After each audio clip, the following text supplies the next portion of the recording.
176 of Coffee and Co-Read, your source for all things literary, with Kristen and Catherine, where we believe there's nothing better than a hot coffee and an awesome book. Join us for our virtual book club, where we take one book a month and dive into all of the drama, adventure, and romance we can find. Hey, Kristen. Hi, Catherine. So it's officially summer. Yay! So, I know you have some reading plans because we've talked about it a little bit, but I think last week you said that you feel like you're behind on your reading for the year, so you're planning to read this summer? Yeah, I'm super behind in my plans in my reading for the year. Like, I think I'm 19 books behind schedule. Oh, wow. Yeah. Last year, the summer is really when I, read all my shit. Yeah. So, I'm hoping that I will, sort of get there this summer. Mm-hmm. And I will say that, so, have you ever had that itch? Like a book itch, where you're craving something to read, but you don't really know what it is you're craving, so you're trying a bunch of different things, and nothing is satisfying. Yeah. I'm sort of there. That's fair. So, I keep looking up different, tropes on Kindle Unlimited to try and, maybe this is what I'm in the mood for, maybe this is what I want, and nothing is doing it for me. Oh, that's annoying. Yeah. So, I don't know. I'm reading another one right now, and, I don't know. It's just, it's good, but it's not what I want it to be. Yeah. So, but I do, I actually cleaned out my book nook, because over the winter it wasn't really used as a book nook because I wasn't getting a lot of reading done apart from what we were doing, and I sort of have to be in front of a computer for that, so book nook is not really super practical. So I finally got to it to actually clean it out. The kids stuff, I was just putting books, piling them up there as I bought them, and not putting them on the shelf because there was no space. So I finally went through all the kids' books that made their way on there, and not got rid of all of them. Obviously the kids still have books on it, but all the little baby books that they're too old for now. So I got rid of a whole bunch of books that way. So now there's space a little bit. And I got to organize it and stuff, and I cleaned out all my yarn. So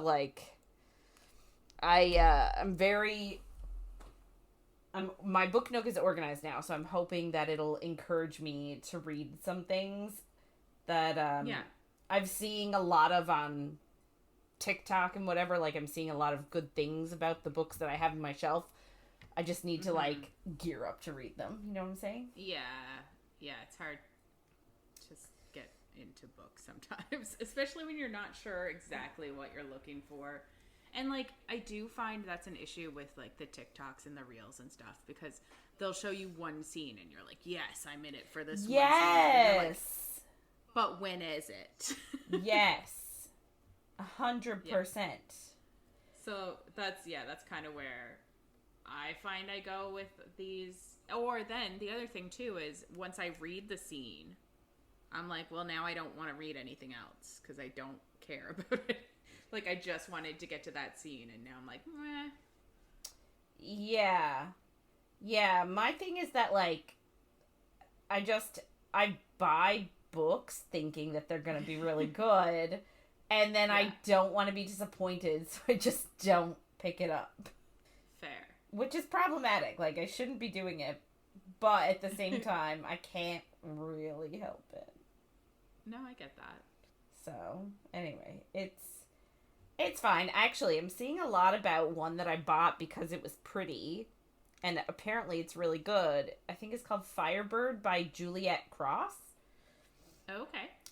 So I bought it like months ago because I thought it was really pretty, and now I'm seeing a lot of good things. So that might be the first one that like I pick up to get back into it. Yeah, no, that makes sense. And who knows? Maybe it'll be my next like Quicksilver, because Quicksilver is still so far my read of the year. Yeah, that's fair.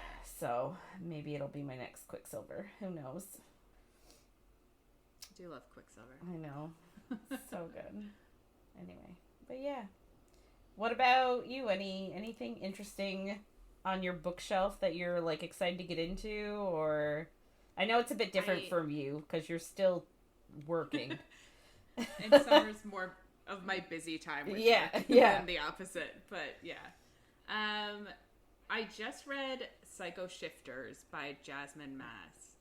I started it this weekend and finished it today, and I feel like it kind of got me out of a mini slump. But she wrote Blood of Hercules, which I adored. Yes, I'm aware. So, a friend of mine got me the sprayed edges version of Psycho Shifters and sent it to me, and it's beautiful. I feel like it's on Kindle Unlimited, and I feel like maybe it could have used another edit before they printed it, and especially gave it sprayed edges. Like, there's a certain scene where, like, she repeats something twice, and it's very obviously a mistake. Oh. But, like, it's still, I liked the book. There was nothing in the story that I felt needed to be edited, I don't think. Other than some of the, like, there's a bit of, like, misogyny that I'm like, really? Is this what the character's thinking? Is the character misogynist? Like, how are we trying to steer this? Yeah. But anyway, I did like it because I just like her writing. And I like her female characters. So now I am in a pickle because the next two books in the series are coming out in sprayed edges, but not until like ages from now. Oh. So I want them, but I also want to read it. So I was like, I looked it up to like buy the two books on Kindle, and it's $9.99 to buy the two books, or I could just pay $9.99 and get another month free, not free, but oh right, okay. of Kindle Unlimited. Yeah, because I don't have it all the time. So I'm like, wouldn't it just make sense to get the month instead of paying $9.99 for the two books? So I'm of two minds. I'm either going to wait a bit or I'm going to get Kindle Unlimited again, I guess. But we'll have to see. Yeah. There's just too much choice on Kindle Unlimited. There's so much choice. And overwhelmed. But, like, so when we're talking, like, my issue of, like, being in the mood for something and just being able to Google a trope, and I say Google, like, search a trope, and, like, get a ton back. Yeah. Is really, I find it's really helpful, because then you can go based on reviews and, like, stuff like that. Still not 100% giving me what I want, but I think that's more of a me issue than a book issue. You know what I mean? But, yeah, I see how Kindle Unlimited can definitely be, like, overwhelming when you sort of don't really know what you're looking for and you're just sort of, like, browsing. Yeah. But. Yeah. And then, like, I where there's so many choice, I will start books and then stop them. Instead of, like, actually, if I owned the book, I would probably push through. Yeah. So. That's the instant world we live in, man. It is.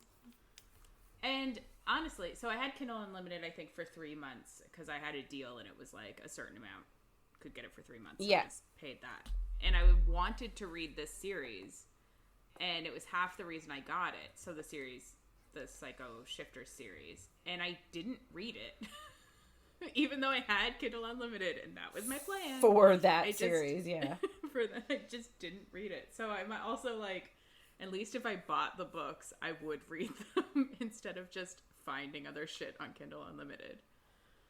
Oh dear. Oh, so, you know, it's good and bad with Kindle Unlimited. And, like, I know people are also boycotting Amazon at the moment.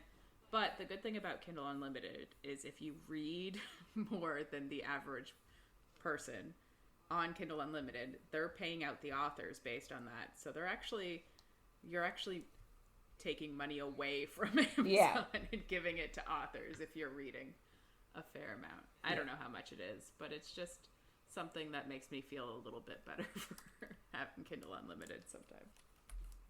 Yeah, that's a good point. I also I don't like having it sometimes because then I don't read my physical books. And yes, one of these days it's just going to overtake my house and fall on top of me. And then what? I mean, at least you'll be buried in books, I guess? Like, yeah. It's true. Anyway, so yeah, that's, I feel like that's where I always am with books. Like, always all over the place. Like, am I in a slump? What am I doing? Yeah. Fun times. So, yeah. I guess we'll get into it. Great summer plans. Yeah. Oh, we're also going to start coloring. Yes, we've made an executive decision that we're going to start coloring. Because for some reason, Facebook keeps showing me coloring groups, and I guess it's because I look at the comments and stuff, but there'll be like adult coloring groups and they'll post up their colored pictures and they're so cool. And I'm like, oh, that's amazing. And then I try to color and I'm like, oh. Oh, no. So here we are. So yeah, just a heads up. This is not a spoiler-free zone and things will not get saucy. Unfortunately. No. And it's not really a spoiler-free zone either because we don't really know what happens in this poker series. As long as you're caught up to these chapters, you're good. Yeah. So it's our second week with A Fate Inked in Blood, and we're reading chapters 11 to 18. So last week we met our main character, Freya, who I keep wanting to call Feyre. I know. All the time. Yeah. So we started off, she was married. She killed her husband. He was a piece of shit anyway. Yeah, he was. He wanted a divorce from her and then was like, orchestrated her showing that she has power, even though she was like, I'm ready to die. And then she was like, psych, no, I'm not. Yeah. So she's the Shield Maiden, which is a big deal because the Shield Maiden is apparently supposed to unite the land.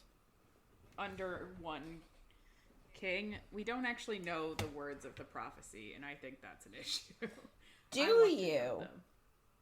I just think that he's lying, or he thinks it means something, but if we actually heard the words of the prophecy, we'd be like, oh, that clearly doesn't mean what he thinks it means. Oh, yeah, you're right.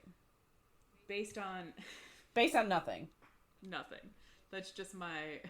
But that's what prophecies are like, and they keep saying, like, they keep mentioning that you don't really know what the prophecy meant until it happens, and I'm like, this is gonna come back. So I do think that there's gonna be something. She also met a real hot guy in the beginning while she was still married, and we were like, oh, he's the love interest. And then the Jarl Snorri was like, you're the Shield Maiden, you're marrying me now. And the hot dude is his son. So she's his stepmom. Hi, Mom. And it's Akko. But Snorri already has a wife and decided that he didn't want to cheat on her with his new wife. So they just did some magic instead of having sex to consummate the marriage. And he now controls her, which I don't even think it does that. I don't really get it. Yeah, I don't think it controls her as much as it just prevents her from, like, betraying him. Yeah. Like, I don't think he can order her around. Yeah, I don't really know what he can do or what happens if she doesn't do it.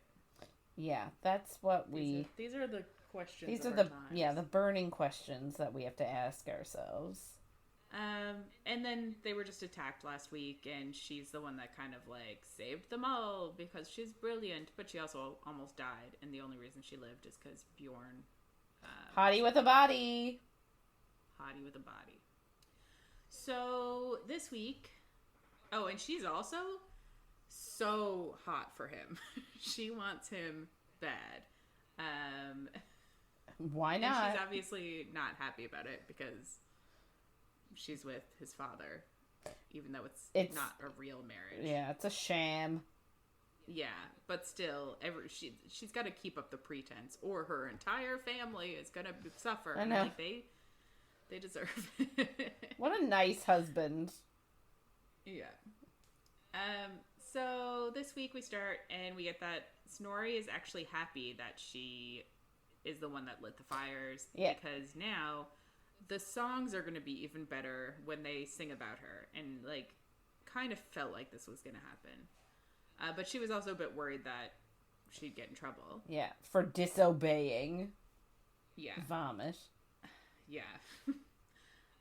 Snorri like just doesn't care that Bjorn helped at all, and they aren't really celebrating because homes are still burning and 18 people died and there's a bunch of injured people. So it's not a great time. So the next morning they're lighting the pyres, and Freya feels a lot of guilt, and she feels like she should have done more. And people are looking at her like it's her fault, and she rightfully is like, they should blame him. They should blame Snorri for this. And yeah. He brought her there against her will, but like none of the people know that. Yeah. And like they are fighting over her, so she feels a lot of guilt about that. But she's a person, and everyone's just treating her like she's a tool. Mm-hmm. So I don't know. I'm of two minds. I'm like, I kind of get why they're pissed that she's there, but I'm also like, why do we have to always have the protagonist that everybody hates? Yeah. It just reminds me of A Fate Inked in Blood. Remember when she goes to... Spoiler. That's no, my bad. Fuck. God. I was like, what book is that? JLA. Oh, Blood and Ash? Blood and Ash. Spoilers if you haven't already read it. But like, remember in that one, she goes to like his town and everybody hates her guts, and she has like a bajillion assassination attempts? Yes. Why? Yes, I do. Because they just had to hate her, because they did, and it just is annoying, and so this is sort of giving me those vibes. Yeah, I agree. So, just unnecessary. It is unnecessary, and like I understand there has to be conflict, but does it have to be this conflict? Yeah, and it also just like, why does everybody have to hate her? Like, even her friends are shit. Why can't like she have a couple people? It's like Bjorn is the only person who's even nice to her. Mm-hmm. Obviously she's gonna attach to him because everyone else is a piece of shit. Yes. So yeah. Freya then sees just a man that looks like he's on fire, and she's like, Ylva, who is this guy over here that has like embers coming off of him? And Ylva's just like, who are you talking about? And then she's just like a total bitch and like, stop being so disrespectful. And she's like, they died for you. And like, ugh. Yeah, so the first wife number 1 is obviously not pleased with her presence. Yeah. And I just want to say, like, if you don't like it, tell your husband to send her away. Yeah. Why are we blaming her? Like, I get that she's pissed, and I understand why she's upset. But I think she should be upset at the man. At her husband who brought... But this is the thing, though, is that Ylva is, like, encouraging him. I know. So, like, why are you pissed that she's there when you are encouraging your husband to marry her? Like, if you didn't want your husband to marry her, then he wouldn't. Well, yeah. She's really, like, she's also pushing for this whole becoming king thing because of, I guess, herself, but also because of her son and the implications. So it's like, I don't know, I just feel like she's a villain for villain's sake. I feel like this is our favorite term. What, villain for villain's sake? Yeah. Yeah. She's the Erewhon of the book. So Bjorn shows up then, and Snorri's pissed that he's late, but Freya just says there would be more people dead if not for him. But Snorri just doesn't care that Bjorn helped at all, because he sucks. And he just yells out to everybody that they're going to feast for their dead today and plan revenge tomorrow. And then Snorri kind of just, like, pulls Bjorn and Freya aside, and I kind of hate that, like, Ylva is just in all of these conversations. He's like, I need to talk to you, and then she's just there, like, with her opinion. I'm like, go away. But he says he's going to talk to them about about her actions last night, and Ylva just says that she should be punished for not obeying his orders. And Bjorn cuts in and says that she didn't actually disobey any orders. Ylva is the one that was ordered to keep her there. Which is funny, because it's true. And then Snorri is pissed at him because he's saying shit about his wife. It's just a whole shit show. And Bjorn just keeps going and says that Ylva just didn't notice her leaving. And Snorri's just like, he isn't beating anyone. And you're like, of course not. This is insane. You're gonna, like, did Ylva really think he was just gonna beat his second wife? Well, maybe he... Even though he was just... maybe he does. Maybe he beats his first wife for disobeying. Like, maybe that's the thing. He does. Yeah, I guess. So maybe she's like, point. Oh, if she's also your wife, you gotta beat her too. Yeah. Maybe he's worse than I think he is. He's not great, but he does say that Lynn wanted them to, like, warn them about this, but they didn't pay attention. So now Bjorn needs to stay close to Freya, and she needs to teach her to fight.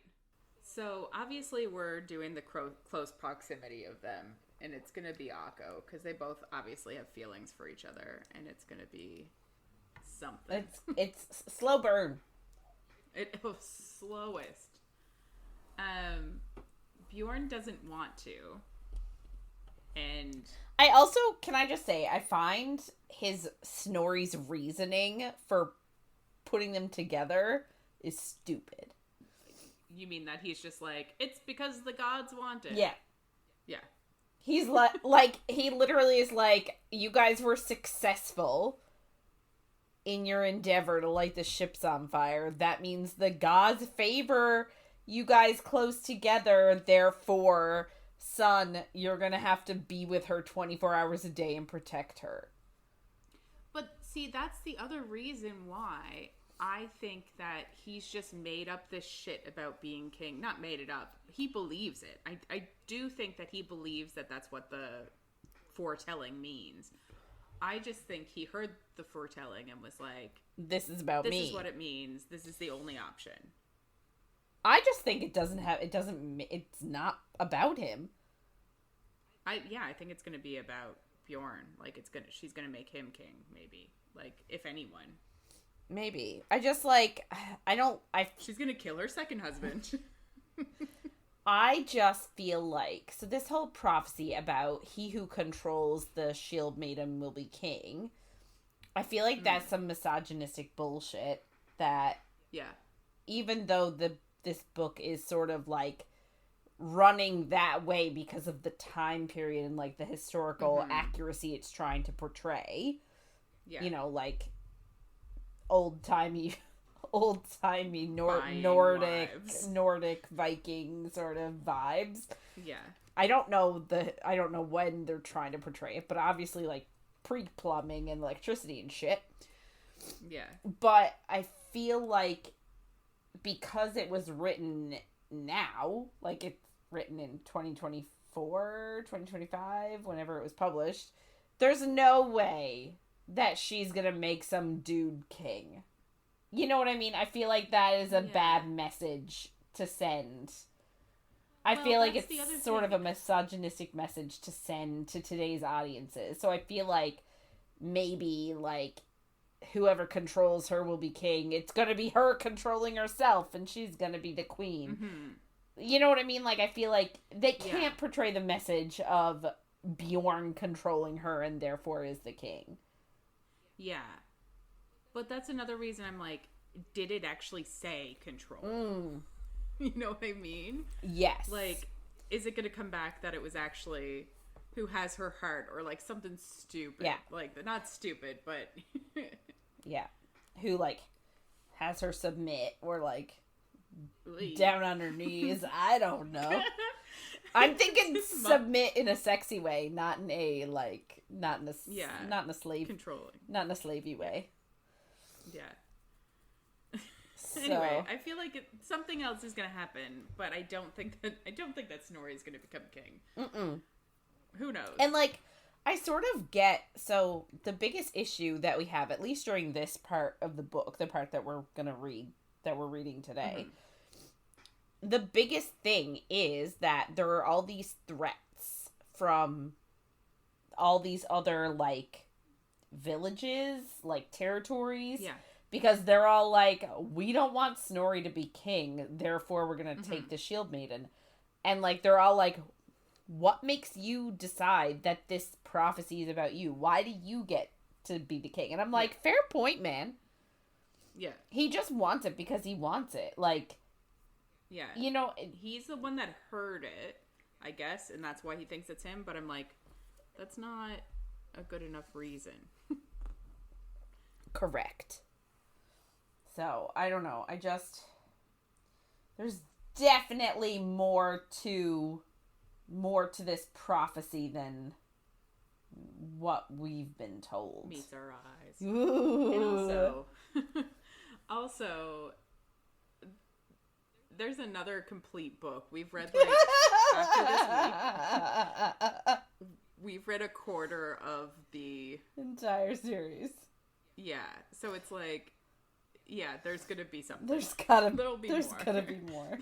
Look at us, like, the way we're talking as if we know shit, and it's like we know nothing, Jon Snow. This is why we don't do books that we haven't read. Oh. So yeah, it'll be fine. Everything's fine. So funny. So yeah, Bjorn doesn't want to stay close to her, but Snorri's like, it's foretold by the gods. But he says he's gonna let Bjorn have one night of freedom first. And I'm like, is he literally gonna have to, like, sleep at her bed? Like, what are we talking here? Like, how close are they getting? I know. I'm like, I'm not against it, but what the fuck is going on? So then we go to the next morning, and Freya is waiting for Bjorn, and Liv comes over to talk to her. And it's basically just to, like, info dump on Bjorn's, like, past. Liv says that she started working for Snorri after Bjorn was taken to Nordland. And Freya's like, he was taken? What are you talking about? And we kind of get that, like, Freya lived in such a small village that, like, she didn't get She's information. ignorant. Yeah. And, of course. So, we get then... So, King Harald is, like, the big bad. That, like, all of the Jarls... In Snorri's mind. Like... Yeah, I think. But I think also in some of the other ones, it's kind of confusing. He is the king across the sea. Yeah. He's like Hybern. Yes. He's the king across the sea, and they're like, oh my god, he's gonna invade us. He's got such a big army. Yeah, and so they're like, basically, Snorri's whole thing is, if all of the Jarls, like, get together under one king, they could be a match for this other king guy. And I'm like, I just am confused with the whole world. I'm like, why is there, I don't know where this is supposed to be. And I'm like, I guess King Harald has a lot more land and army. I feel like we're going to get some more information in this book about him because there's clearly something going on. Mm-hmm. But anyway, so this king heard about the foretelling, so kidnapped Bjorn, and Snorri, so that Snorri wouldn't, like, I guess, attack him because he had his son kidnapped. Like, I don't think he would care that much, but fine. And Bjorn's mother was actually burned alive during the kidnapping. And I'm like, that seems intense and crazy. Yeah. Like, clearly there's something we're missing from this, too. And I feel like it's Snorri's fault. I would agree with that. Yeah. So, we'll get into that later. So, Snorri actually rescued Bjorn 3 years ago, but some people aren't happy about it. And Freya's like, Ylva, and Liv's like, yes. So Ylva actually has a son of her own with, it's not just her son, with Snorri. Leif, yeah. And he's currently out hunting.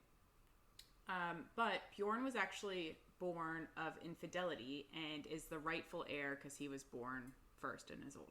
Which is, I will say, which is bizarre because normally bastards don't get rights. Yeah, it is interesting. So then it's kind of just giving us a bit more information about the dynamics and about Bjorn in general. So I don't know how long he was kidnapped for. I don't really remember. But he was a child, I think. Yes. And he's in his 20s now. So it must have been like 10 he was there for a really long years. Yeah, he was there for a really long time. Yeah. So like clearly that's going to change your perspective on your enemies and on many things, I would think. And I think we're going to get more of that. But this is also just me making shit up. So Bjorn shows up then, and he's still drunk, and they start to bicker, and then they decide to go to the docks to train, and he makes a joke about which one of them is going to end up wet, and she takes it sexually, because of course she does, and he's just like, oh, my delicate ears, you can't be talking like that around me, and... Yeah, he was like, I thought we were talking about who was gonna go in the water. Yeah. And you're like, no, you weren't. So they get down there and he takes his shirt off and she's just like staring at the V muscles that are like pointing towards his crotch. And she just asks if he takes his shirt off to distract his enemies with his muscles.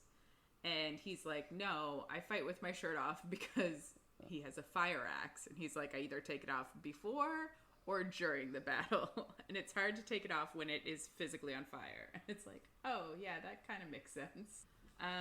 But she does say that leather and steel don't burn. So he's either vain or stupid. And he just says, why not both? Which I love. Like, I love it. Good answer. I also really love how she is like, obviously she's not trying to, but I sort of love that she is so like obvious in how much she like checks him out. You know what I mean? Yeah. Like she checks him out all the time and constantly. Yeah, and like she doesn't like being caught. She's like, no, I wasn't. Like, she'll never admit it to him. But she's very like, yeah, I'm checking him out. He's hot. Yeah. To herself. And then she just, like, has vivid fantasies about it. And I'm like, oh my God, stop. But also, do something about it. Yeah. Please. Put us out of our misery. Right. right? Slow burn. So he basically just has her hold her shield up, because that's what you do in a shield wall, is you hold your shield up. And it's really hard.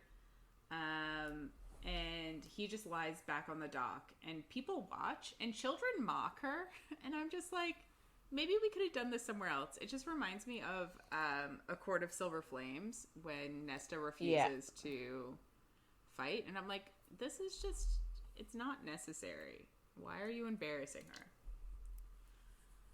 So she basically just yells at him to get up, and he says that, like, that's not going to work in battle, asking your enemy for a break. And he's like, you'll die. And she just says that she's aware, but wants him to test her strength a different way. And I'm like, a different way, you say? I feel like our minds are very much in the gutter. Yeah, because it's a slow burn. Like, literally, anything they say, and we're like, oh! Double entendre. Oh, God. So he gets a shield and slams his shield into hers, and she asks why he's so angry, because she can tell that, like, he's really pissed. Mm-hmm. And he just calls it bullshit and says his fate isn't tied to hers, and she asks why he was able to see her being torn apart when nobody else did, other than Ylva, but she was in the circle. And he said maybe it's because he has god blood, but she says Liv and Steinem do too, and they didn't see that. And he says that his fate is to win battles, not to spend his time defending another man's wife, which is an interesting way to say it. Also, your father is the other man. Yeah. It's your stepmom, dude. Just like... I know. It's never mentioned, but I can't get it out of my head. That it's a stepmom? Yeah. But, like, it's not another man's wife. It's your stepmom. I know. Like, just take care of her. Yeah. Sexually, if need be. So she asks if a woman is only worth his time, if she might end up in his bed. And he's valid point. He's still attacking her. Oh, completely valid. And I completely agree. But also, it doesn't really work, because that's what we want to. He's just mad because he wants her and he can't have her. Yeah. It's literally, he's mad. That's why. Yeah. So yeah, he's attacking her and she's losing. So she asks Lynn for power, and he's already like, his momentum is going towards her, and he's like, oh shit, because he hits her with his shield, and he just flies back into the water. And he tells her that her magic is just going to end up becoming a beacon to kill her, because, like, obviously if she's in a wall of shields and her shield is lit up, they're going to know which one she is. Yeah. But she's pissed now, which I do appreciate. I like that she's getting pissed, because she just says, fuck Snorri and fuck you. And he tries to climb up out of the water, and she, like, steps on his hands. And she says she didn't ask for this, and he's the one that came into her life and screwed everything up. And he's just like, yeah, because you were so happy married to Vragi. And she says to consider Vragi's fate, but Bjorn says that threats won't make him content to be her shadow. And she says she doesn't care, because no one cares if she's content or what she wants. And she did this for her family, and now, like, her and Bjorn are family. And she's like, now we're family. I hate it. Although, like, it needed to be said. Oh, 100%. Her thing about, like, I don't care if you're happy because I don't have any choices. Like, yeah. That I was forced into fan. this. Yeah. Like, sorry, you have to walk around near me and save me sometimes, but she's got the bad end of the stick. Yeah, she literally tried to hide her... She tried to hide her power so that no one would find out about this shit. Yeah. he looks away and she's like, oh shit, did I go too far? Because like he was kidnapped and he doesn't know what family is. And it's like, no, he just didn't want to be reminded that he's your stepmom, dumbass. Because he wants to sleep with you. But she tells him, like, if he keeps making this worse for her, she'll pay it back tenfold. So he should be pissed at Snorri, not at her, which 100%. Yeah. So she tells him that he can get out now and apologize.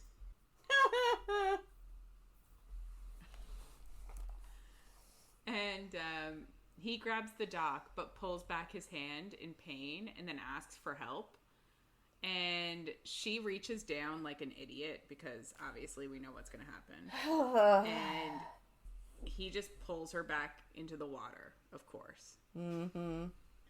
And then he says that he's sorry, and he needed to be more sorry to be able to say it, so that's why he pulled her in, which I think is kind of funny.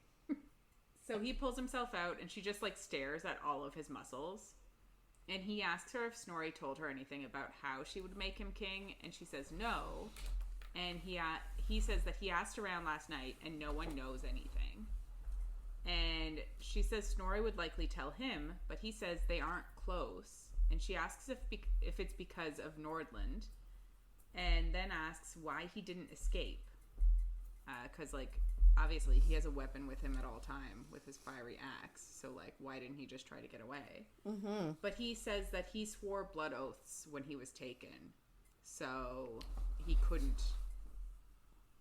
I'm like, this is another blood oath that I'm like, what would happen if you tried, though?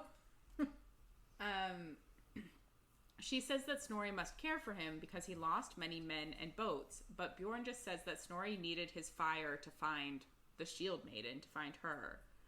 And he didn't actually try to save Bjorn until he heard that he had Tyr's magic. So, like, he's really a piece of shit. Yeah. And I guess she realizes that, like, oh, that's not the best thing to talk about. So then she's like, what about, can we ask the seer who's told the foretelling? And he's just like, no, she's dead. And he's super, like, testy about it. And she's just like, it's your mother. And I'm like, that's what you're jumping to immediately. I mean, she wasn't wrong. Okay. She's not wrong, but I'm just like, well, she's a seer too. So she asks if he can remember anything from the foretelling, but he was too young.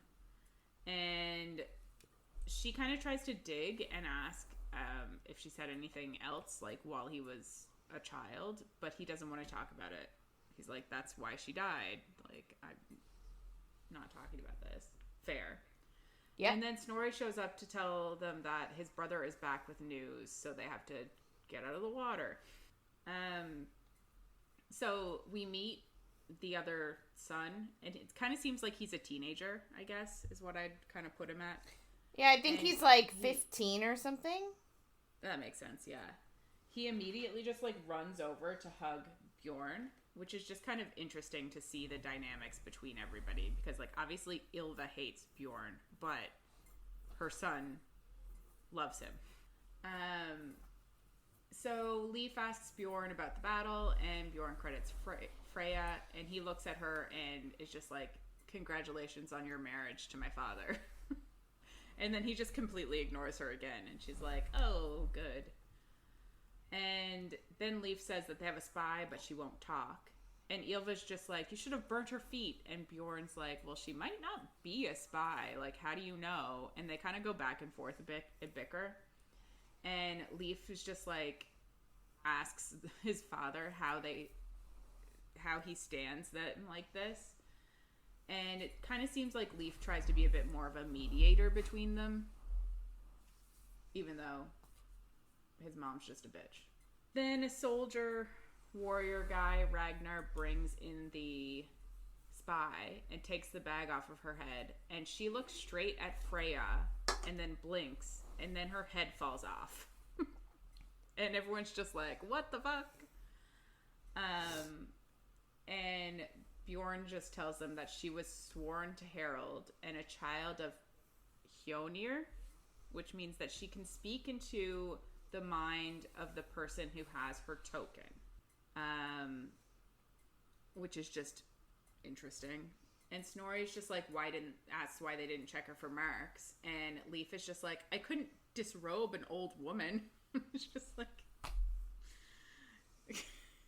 you're dumb. That's nice. It's nice of him, though. He's a respectful young boy. Yeah. Ylva says that Harald would find out soon enough anyway, and they could have tortured her for info, but Bjorn says that her tongue is her token, and her former master cut it out, and then Harald killed him and took it. So she can only speak to Harald, and she can speak into his mind, so, like... It's instant. She definitely showed him a picture of Freya. Yeah, it's instantaneous. Yeah. And that was what they were nervous about, is that she managed to lock on to Freya in that split second. And so they are worried about what she transmitted back to him. Yeah. And it reminds me of Kingdom of Ash, with some of the, like, Valg were kind of able to do that right before they were killed. They, like, maybe sent some messages back. Yeah. That was the worry. Snorri then says, and Snorri's a fucking idiot, but he says he was looking for Freya for 20 years, and now it's a race against time. And Freya's just, like, almost snorts, because she's like, he had her whole life to prepare for this, and he didn't prepare. Yeah. Like, he has no plan now that he has her. Dumb. Bjorn says that Harald could get here in a matter of weeks, and Leif asks if they should just kill Freya, and immediately Bjorn's axe lights up, and then he gets rid of it, and it's just like, that immediate reaction is really, like, hot. For some reason it makes me think of, like, the hand flex in Pride and Prejudice 2005. Yes. I'm like, it's just didn't mean to do it, it just instantaneous happened. Yeah, I love it.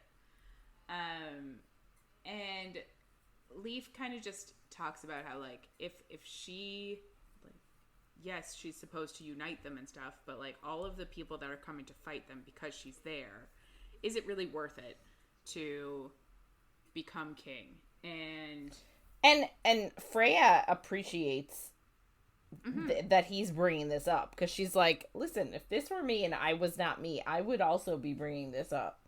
Yeah, she's like, at least, like, he's... Because she doesn't like that everybody's dying because of her. She doesn't want all these people to die.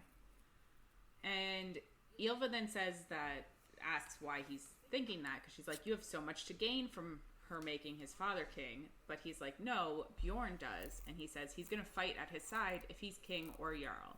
So, like, he's not as ambitious as his mother is for him. Mm-hmm. And then Snorri just says, like, they can't defy the gods. They gave them this gift, and it would be seen as cowardice to kill her by other people, too. So, like, they discussed killing her. They're not going to do it. So Bjorn asks his plan to secure alliances, and Snorri says that they need to gather the Jarls. And he says it's good timing because they're all going to pay homage to the gods at Svaltinder. That's how you say it? I have no idea. Starts with an F. Shval.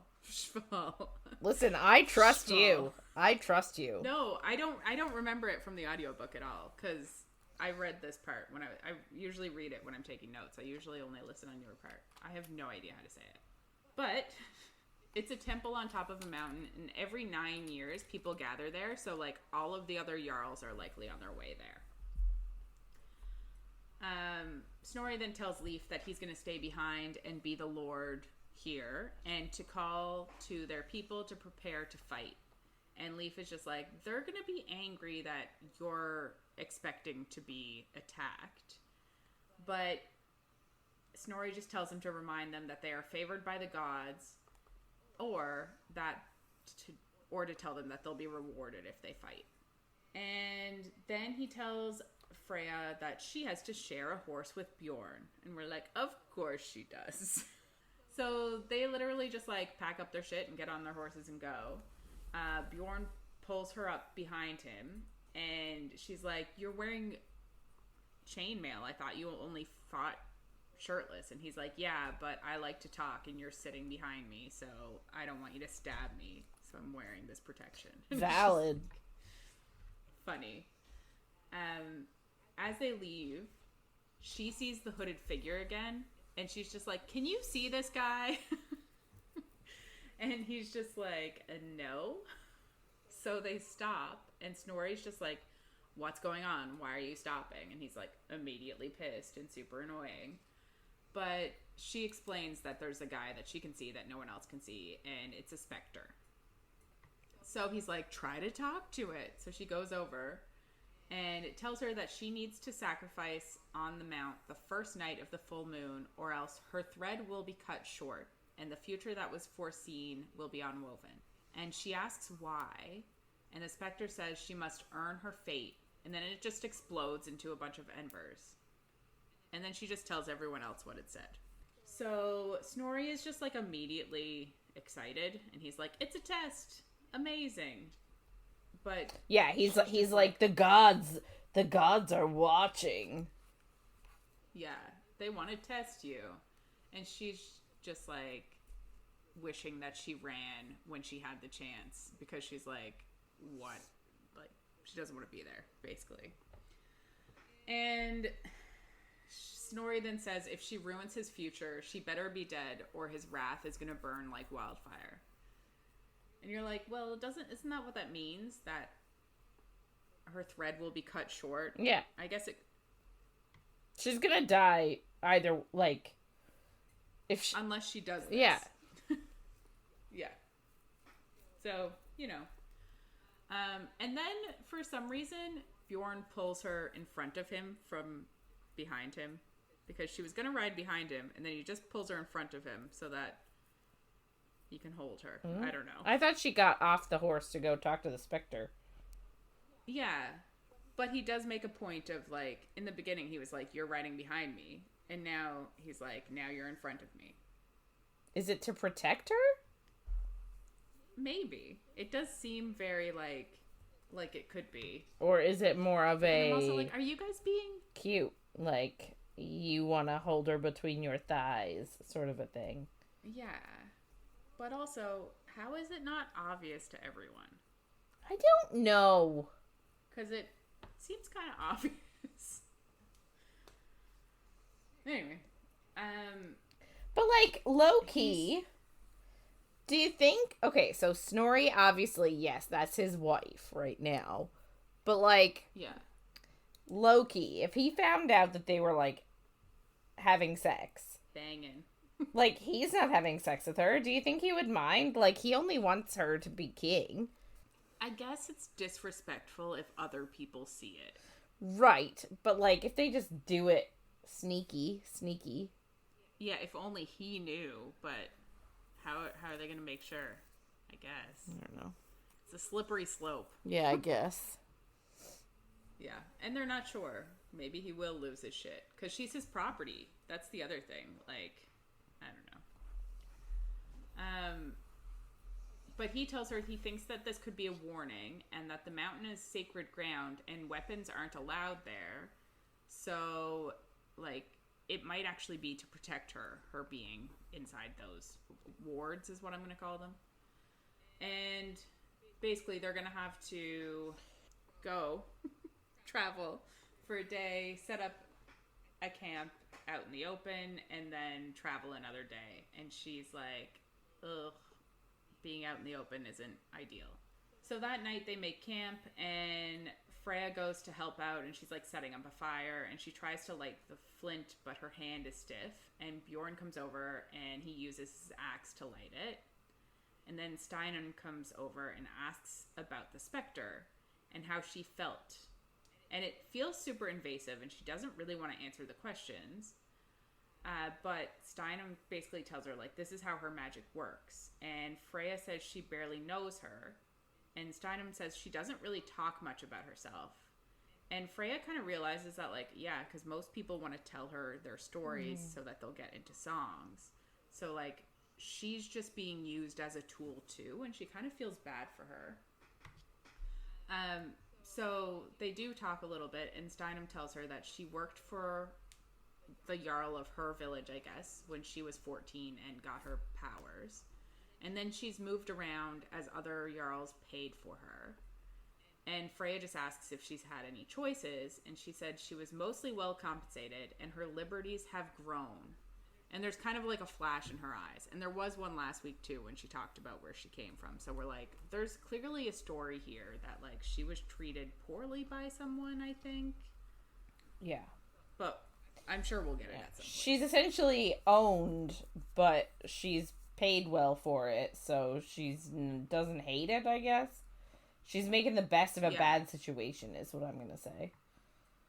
Yeah. I'm like, is she in better shape than Freya is? Because is Freya even getting paid?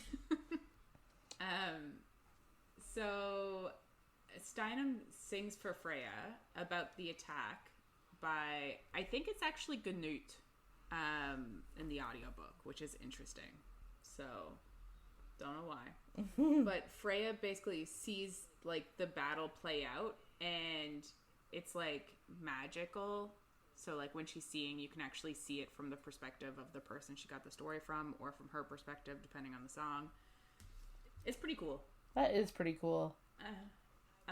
Bjorn basically just cuts her off, and they argue a bit back and forth. But Freya just cuts in because she doesn't want to be in the middle of this argument. And she says that she was afraid when she saw the specter, but she wanted answers. So Steinem leaves, and Freya tells Bjorn he shouldn't be so rude, but he says that once she, like, picked his brain over, I don't know, I guess, we don't know what it was, but it allowed her, like, song to let people see his choices as he made them and then judge him on it, and it felt really intrusive, and he didn't like it.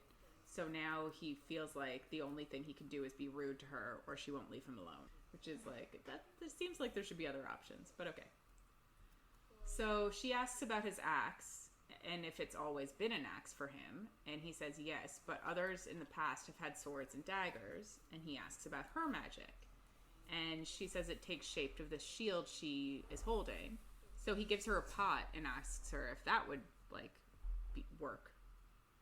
And then he just, like, asks if she can cook, and she's just like, of course, don't be an ass. And it's just kind of a funny and, like, are we gonna get a scene of her cooking for him? Oh, that'd be nice. I know, I want it. So she calls on Lynn, and it works, and the pot is just a shield now. And he uses a dagger, and it just, like, bounces off. And he tells her to get up, and Snorri tries to stop them, but Bjorn just ignores him completely. And he asks if she trusts him, and she doesn't really answer. And then he's like, well, actually, do you trust Lynn, and do you trust yourself? And she's like, yeah, fuck it. And Snorri just says he'll cut Bjorn's heart out if he hurts her, but she says do it, and Bjorn just throws his axe, and Freya just, like, screams because there's a fiery axe coming at her. And she has a pot. Yeah. But it just hits it and rebounds into the trees. And then Bjorn touches the pot and says, you get what you give. So, like, I guess it's kind of like, it reminds me of the Mark of Cain. In, like, whatever's done to you will be done back. Right. Is it tenfold, threefold, whatever it's supposed to be? But then he also just says, or she gives what she gets. And, like, to her, that makes her feel like he knows her and accepts her. And I'm like, what? Okay. But she does think, like, her family and friends know her and they love her, but they want to change aspects of her, and he doesn't want to, seems like he doesn't want to change anything about her. And it's just like, I don't really know where she got all that, but I'm like, I'm glad you found someone who isn't a dick. Yeah. Really. That's essentially it. Snorri just cuts in and is like, whoa, is she stronger than you? And Bjorn is just like, yeah, it seems so. And then Snorri just says it's proof the gods favor him. Him? Because they favor her. Yeah. That's stupid. Yeah. And she's just like, how is that proof that they favor you? And Ylva just cuts in and says, because she's a tool for Snorri to wield, and is a huge bitch about it. And then Snorri's just like, Feyre doesn't have her experience and trust in the gods. And Bjorn is like, yeah, what do you have, 2-3 decades on her? Yeah. And it is funny. But Snorri just immediately tells him to apologize, and he struggles to apologize, which is kind of funny. And, like, you know he's going to say something terrible. And then Ylva says she's glad that he was rescued, but he tests her each day. And he tells her not to lie. And she says, fine, the people should be ruled by one of their own, a legitimate son. And Bjorn says that she said the same to his mother. And Snorri's just like, that's a lie. Like, what are you talking about? They were friends. And Bjorn just says, forget about it, and walks away. So it does make me think, like, is it Ylva's fault that his mother's dead? Was she jealous and burned her? Like, or is it Snorri's fault? Like, what actually happened? I mean, because Snorri's literally just like, Harald must have lied to him about it. Like, he must have put ideas in his head. And it seems like he doesn't know the difference. So I'm like, was it Ylva who killed her? It wouldn't surprise me. No. And then Ylva kind of says, yes, Harald could have lied about a lot. But Snorri knows that she's trying to manipulate him. And he basically just says, like, he knows Leif is a fine son, so what is, like, tearing Bjorn down gonna do? And he says Bjorn is his firstborn, and he was gifted by Tyr, so he's the heir. And you're like, I think that second part is the most important thing to Snorri. Yeah. Ylva then throws Freya a tin of salve for her hand that she should use daily and tells her to do something useful. So she goes over to help with the stew. So after she eats, she just sits and looks at the salve, but she, like, closes it again and puts it in her pocket. And Bjorn tells her that she needs to use it for it to work. And then he walks over to her and massages it into her hand. And it's like a super intimate moment. And she thinks how inappropriate it is. And she's another man's wife. And she's like, not even just another man, but his father. I'm like, yes, we all need to remember that. But she does get super turned on. And she thinks over hand holding. Yeah. Hand holding. Hand. Oh, I hate it. Yeah. But she starts to imagine him naked and touching her more. And she thinks, like, it makes her think of, I guess, Vragi is the only person she's had sex with. Mm-hmm. But she does think, like, she did hope that it would be pleasurable. But he basically just, like, bent her over like a mare to breed her. Yeah. And that was it. Mm-hmm. Bjorn just asks about her thoughts then, and she just, like, pulls away because she comes out of, like, thinking about all of that inappropriate shit.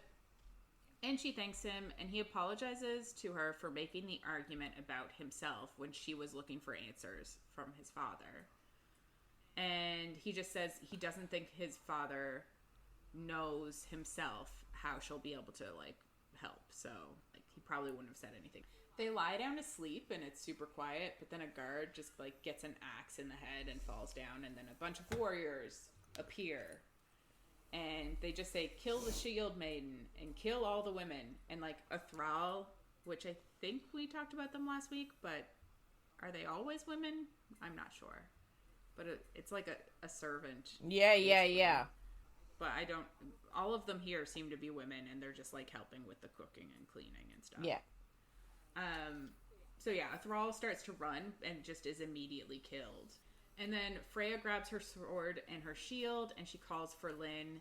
And she thinks if they want her, then they should come after her, because she doesn't want other people to die for her. So Bjorn just is immediately next to her and calls for a shield wall, and they block in Ylva, Steinem, and the thralls within their wall.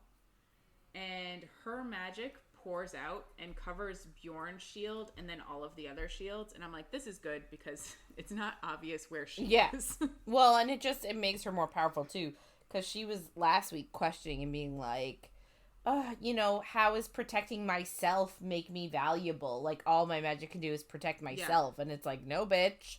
You get in that shield ball, and it protects all of you. Yeah, exactly. So, the enemy just keeps charging at them, and then they run into this shield magic and are just rebounded back. And I'm like, until people realize this is going to happen, this is a great tactic to just like... Yeah, but you would think that they would get it and be like, oh shit, we're not getting anywhere with this. Yeah. So I guess the first line of attackers all rebound into the next line, and then Snorri tells them to attack. And like, she just immediately is like, cool, I'm going to kill all these people. Like, it takes her a split second to decide, yeah, they attacked me, I'm going to attack them. Yep. And she's like... She goes for it. She full on murdering everyone around her. She thinks like they came for her and she's going to end it. And I'm like, she cares about her people dying, but nobody else. Even though they're just trying not to have Snorri be their king. It's like, they're not necessarily in the wrong here. No. She doesn't. Nope. So then it's over and she's looking around at all the death and she starts to feel sick. And Bjorn asks if she's okay. And she's just like, it stinks here. And he's like, yes, that's a thing. So Snorri is talking to an almost dead Jarl Torvin, who says Snorri's time will come soon, and he won't keep her because others will come, and Snorri will be dead with him soon. And Snorri says he doesn't fear death because the gods, not dogs, foresaw his greatness. And Torvin asks him if it's his greatness or like if it's available for the taking, because that's the whole thing that all the other Jarls are kind of wondering, is if they took her and controlled her, would they become king?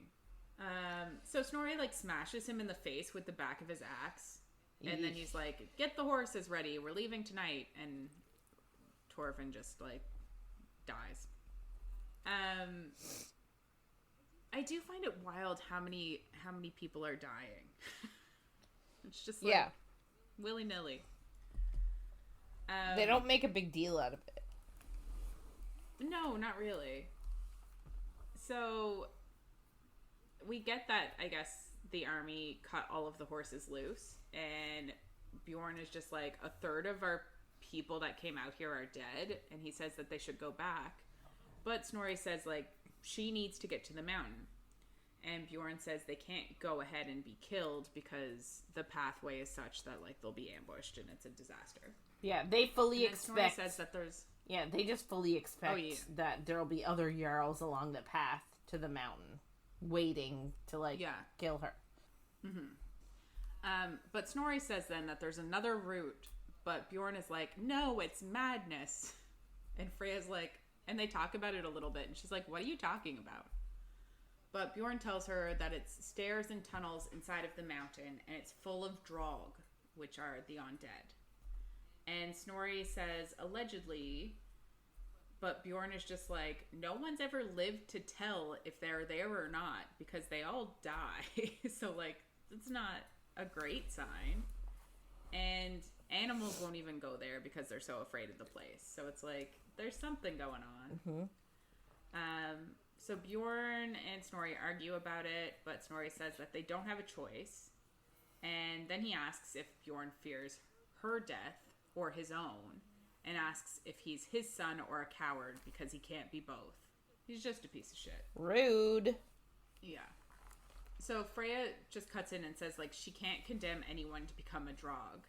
And Ylva says if she doesn't make it to the mountain, she and her family are of no use to them. And obviously threatening the only thing that matters to her.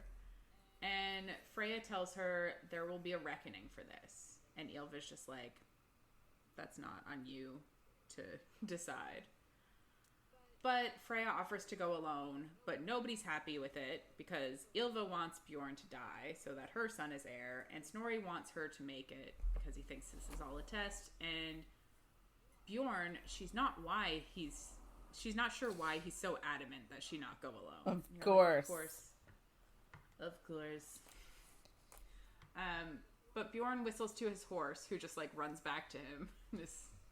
And he tells her to pack lightly and to take nothing she doesn't want to lose. So she debates leaving her sword for her brother. Ugh. And then she's like, he doesn't deserve it. No, he doesn't.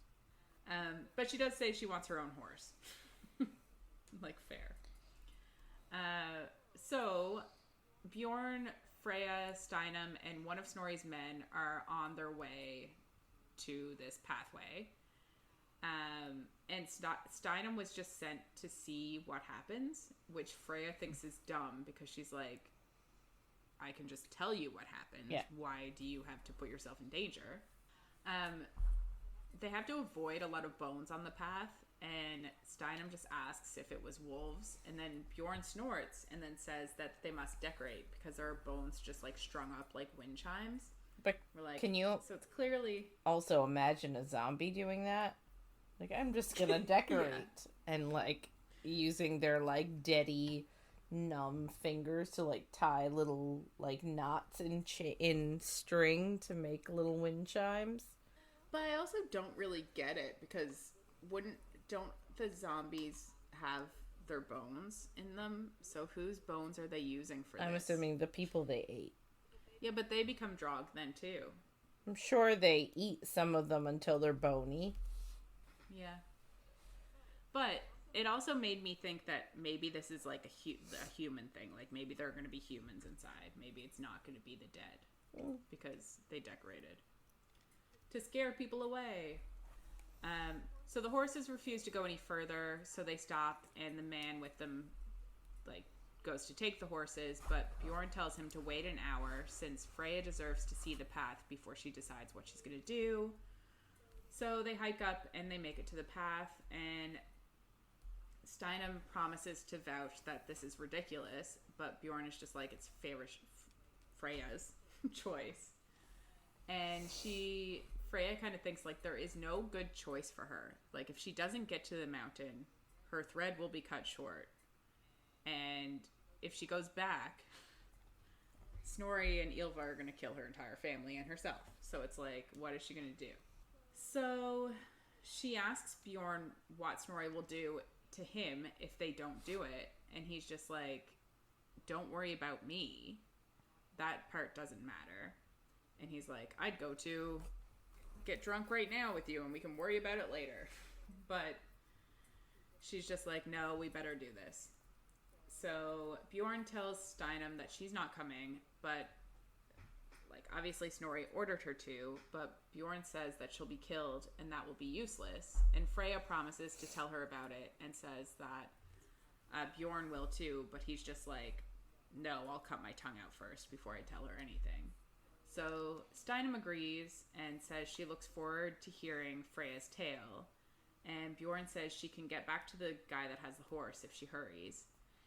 And Steinem just says that, like, Bjorn crosses Snorri at every turn, and one day he's going to pay for it. And he says, not today. And I'm like... So what day? And is he going to? Like, I'm worried now. So he just tells Freya to lead the way, and she's just like, what are we going to use for light? And he just, like, lights up his sword, and they walk into the tunnel entrance. Amazing. So straight up Lord of the Rings again. I know. We love Lord of the Rings inspired books in this household. Yes.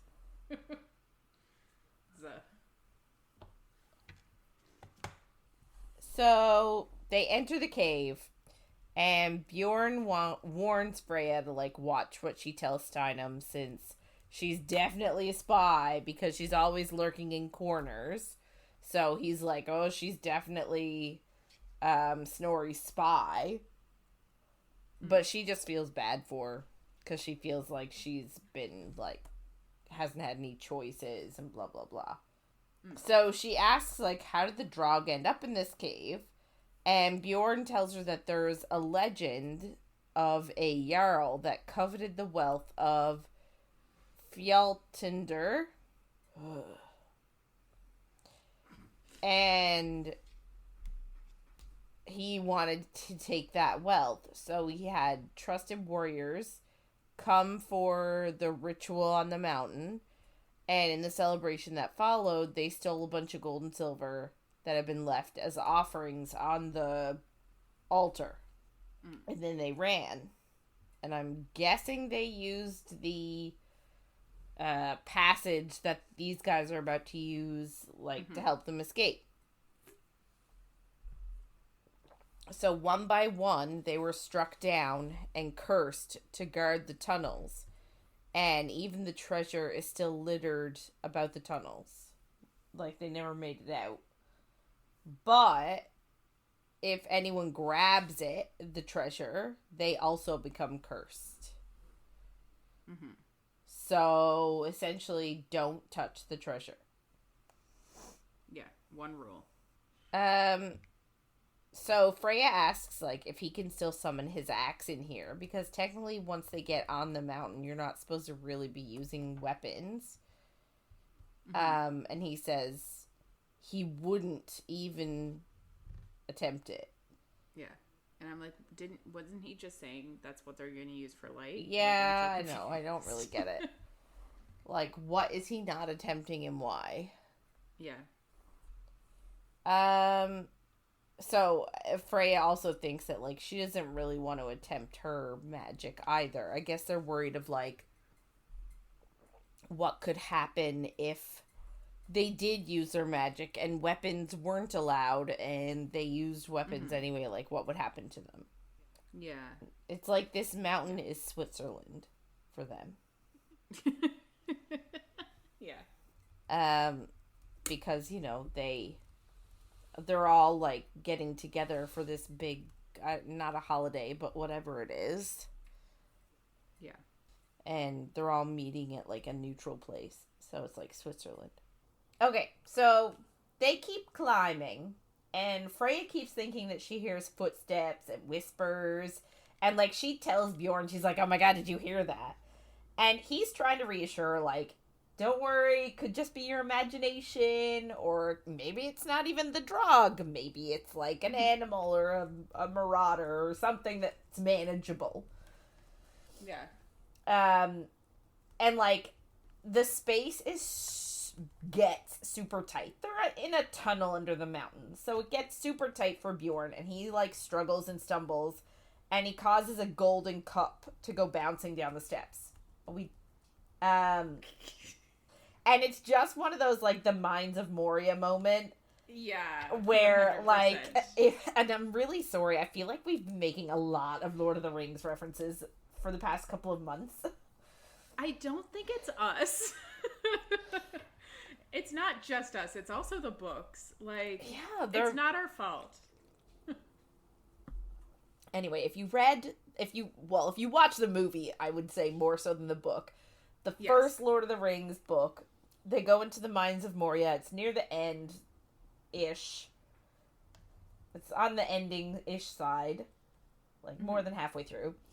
And they're going through the mines, and Pippin, I feel? Yeah. Because it's always Pippin. You fool of a You toque. fool of a toque. Pippin accidentally knocks, like, something over, and it goes down a well. And it just makes... It's a full-on skeleton. It's a full-on skeleton, knocks it down a well, and, like, it just keeps banging and making this huge noise for such a long, long time. And it's like, well, if no one knew we're here, they do now. Yeah. And, like, essentially just wakes up all the orcs that were in the mines, and they're like, somebody's here, let's go get them. And this is sort of reminiscent of that. So he, like, stumbles, lets this old golden chalice sort of fall down the stairs, and Freya describes it as it just keeps going and making as much noise as humanly possible. And as soon as it stops, they start to hear screams and shrieks of, like, rage and grief. And then they hear drums start to beat, and they hear, like, the sound of bones on stone. But drums is immediately what you hear in Lord of the Rings. Yes. So it's very, like, it's giving the same. Yeah. It's very vibes. Reminiscent of the same scene. But also in Lord of the Rings, right before they go into the mines, is it Boromir or Aragorn? It's Aragorn. he tells Sam that he should let Bill go, his pony, because he's like, the mines are no place for a pony. And it's like, that's what happens here too. They're too scared to go in, so they have to like give their horses to... So there's a few things that are very like... Similar. Yeah. Anyway, so they hear these like bones on stone, and like she says it's like the feet of the Drog, who are sort of skeleton like, running in their direction. So they like hurry as fast as they can. They get out of the really tight section, but then they end up, I guess, in like a hallway, and there are 4 Drog in front of them. But they can't backtrack because they hear more Drog coming behind them. So Freya just gets her shield out, and readies herself to fight. And she does call on Lynn and like uses her magic on her shield so that the Drog bounce off of it. Even so though like, I literally just had this conversation. I just don't understand. It's like, I wouldn't call my magic in here. I wouldn't risk it. And they do. But it's fine. So, the 4 Drog bounce off her shield, but they don't retreat. Like, instead, they learn. Like, they're not mindless idiots, these Drog. Mm-hmm. Like, they're not like zombies that'll just keep coming at you in the same direction over and over again. Like, they actually are decently smart. So they learn that obviously they can't attack her head on because of her shield.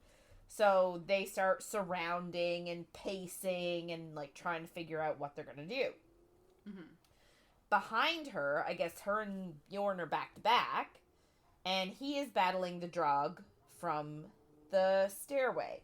And he is trusting Feyre to watch his back with these 4, which she takes as a large responsibility. So, like, he's dealing with, like, God knows how many. She's got 4, and he's trusting her to make sure they don't come at him from behind. Yeah. This is another moment where I want to know how blood oaths work, because she made a blood oath to protect Snorri and his bloodline, anyone of that blood.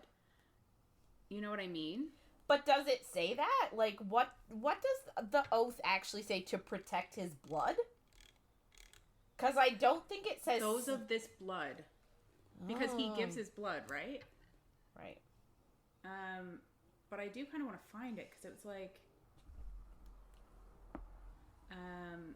So it's all... They never say Snorri's name. And they just say... man of this blood or man not of this blood, because their blood is mixing. But she swears to serve no man not of this blood. She vows allegiance to a man of this blood, to protect at all costs the man of this blood, I guess, and speak no word except to this blood. So, to protect at all costs. I think this is coming into play in some of these scenes that we're gonna like get in this tunnel. You know what I mean? I do know what you mean. But also, I don't know, because what the fuck does the blood oath mean? What does it really do? So, I'm sure we'll get it at some point. It has to be. Yeah. So the Drog attacking her, they try attacking one at a time, and that does throw her off a little bit, because she's trying to, like, worry about the other 3 as well as the one coming at her, so, like, it is a little bit off-putting for her. But she does manage to keep them away. So the main big one that's in the middle goes for her, like, goes to attack her. And she manages to stab him, like, she gets him. But she's just using a regular sword. And it literally just goes right through him as if he's thin air. So, like, it does nothing. Yeah. Which is like he's a ghost. What the fuck are you supposed to do here? You know what I mean? So screwed. Well, so this is the problem. She's so shocked that this happened that the Drog manages to get a hold of her. And she's a liability. Yeah. So he grabs her by the throat and starts to choke her, which is problematic. Yeah. Just a little. So she's trying to swipe at him with her sword, so he lets her go, but obviously it's air. Yeah, it's not going to do anything. And she remembers something that Bjorn told her, I guess, when they first started talking about the Draug, that no weapon forged by mortal hands can kill them. In other words, it has to be a god weapon. Yeah, but you'd think that, like, they would have maybe had this conversation again to be like, okay. But they were kind of like, they're not real. And then it's immediately like, no, they're real. This was no chance of them not being real. They're 100% real. This is it. Yeah, and I think they were trying to sort of sneak their way through. Yes, that too. You would think if they were trying to sneak their way through, they would be a lot more concerned with just how they worked their way through. Like, it just seemed like they weren't especially trying to be quiet.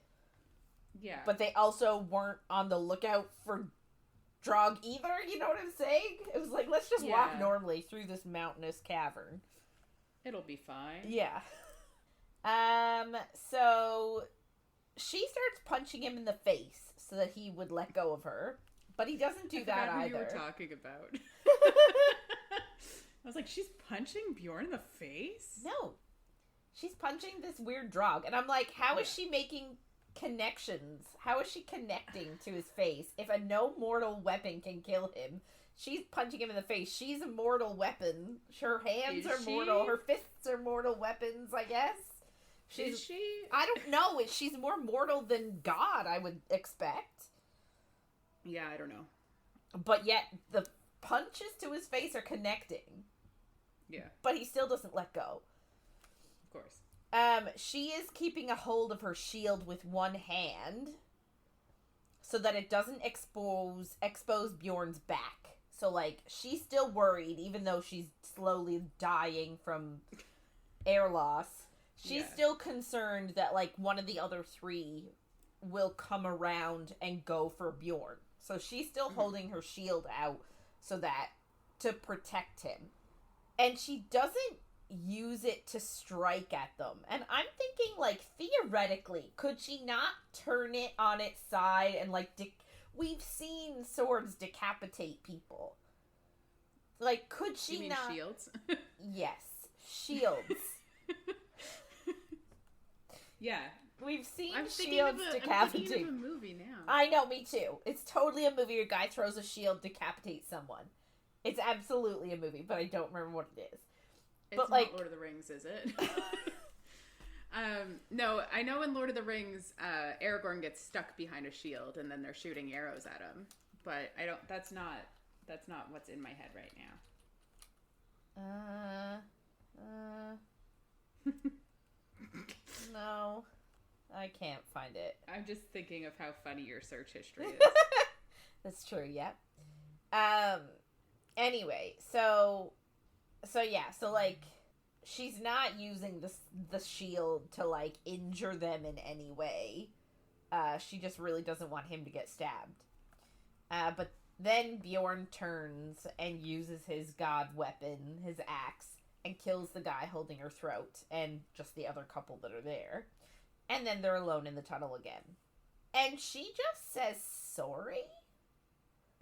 And I'm like, why are you sorry? Is it because he had to do all the work? Like, I don't get it. I don't get what the apology is for. What does he say then? And then he tells her that she shouldn't risk her life for him. So that's why I was like, is she doing it because of this oath unknowingly? No, it was conscious. Well, yeah, because she's like, I'm falling in love with him. And we're like, you don't know him. You can't marry a man you just met. Like, but Freya can. Well, she has. She has. Cases. That's my issue with a lot of books lately, is I'm like, why this whole insta love, insta marry? I'm like, this is not reasonable. You don't even know him. Yeah. Anyway, he just tells her life is worth more, and that pisses her off because she's like, no, it's not. Like, my life is not worth more than yours. Yeah. So they just continue going through the cavern. They're a bit more alert now because they know that the Drog know that they're there. And she's real tired because they've been climbing for a while. And, like, it's just climbing a shit ton of stairs. And, like, he's getting pissed off, I guess, because he sees she's tired, and I guess because he's on edge. And he just starts yelling for the Drog to come out and fight like men instead of cowards. Mm. And she's just like, what the fuck are you doing?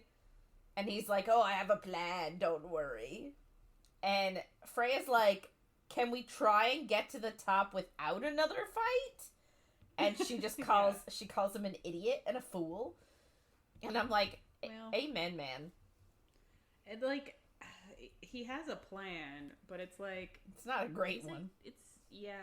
Like, we'll get into it, but I'd call this concepts of a plan. Like, it's like 4% of a plan. Yeah. Yeah, so they go through a doorway, and he tells her to block it with her shield. Like, there's no door on it, it's just an entranceway. So she does, and it leaves space, obviously, above and below the door frame for arms and potentially weapons. So then the Drog approach from a tunnel, and there are shields interlocked, and there's a whole lot of them. And Freya remembers that it's not just the Jarl's men in here, but anybody that attempted to steal from the Drog after the fact. So... Well, then it also seems like anybody who tried to take this passageway for any other reason ends up dead. Yes. So, like, it could also just be people, like if they die, they're going to end up as Drog because they touched the the treasure. Mm-hmm. God, why was that so hard to figure out? But yeah, you know what I mean. I do know what you mean. Because that's her next thought. She's like, shit, if we die, we're gonna be here too. Sorry. So a Drog reaches its arm, I guess, behind her, over her shield. Gross. And identifies her as the daughter of Lynn, and tells her that he wants to eat her. And I'm like... I think she's nearly scared enough of how creepy these guys are. Is it bad that my initial thought... No, not sexual. No. He said he wanted to eat her. Listen, I know that it's a slow burn. Oh, God. Take us out. Smite me now. So, to be fair, a book that I just finished reading, it was okay. Not this book, obviously, but, like, just a random, like, billionaire brother's best friend sort of a jam. There was a lot of, now we're gonna eat dessert. What's for dessert? Like, a lot of that. So, I guess my mind, sort of the frame of mind I was in. Yeah, well, it's also, realistically, the frame of mind that Freya's in most of the time during this book. Yeah. She's fucking horny. Yeah. Well, I mean, she's never gotten, like... Good sex, no. Yeah, which is sad. It is sad. I just am surprised that she hasn't just given up on it, you know what I mean? But I guess it's only been a year. She's still young. Yeah, it's only been a year. She's still like 20. She's still a baby. Yeah. She thinks she's in love. God. The things we do for love. When we're 20. We're stupid. Yeah. So Bjorn just, like, yells at the Drog and taunts them that they are cowards and they're afraid of him. And they are afraid. And, like, they see from the reaction of these Drog, like, they are afraid because Bjorn can actually kill them with his weapon. So then he taunts their leader, aka the Jarl that, like, started all of this, that had them steal from everybody and the gods in the first place. And he just taunts. He says, like, you're hiding and you're not coming out to face me. You're a coward. And so the Jarl comes forward And Bjorn just keeps at it. He's being a dick. He says no one remembers your name because you have no battle fame. And, like, the only thing people remember is that you were, like, a thief and a coward, so no one remembers your name. And he's like, therefore, I'm going to challenge you to single combat. And he's like, if we win, you let us go. If the Jarl wins, Bjorn will stay with him for all eternity.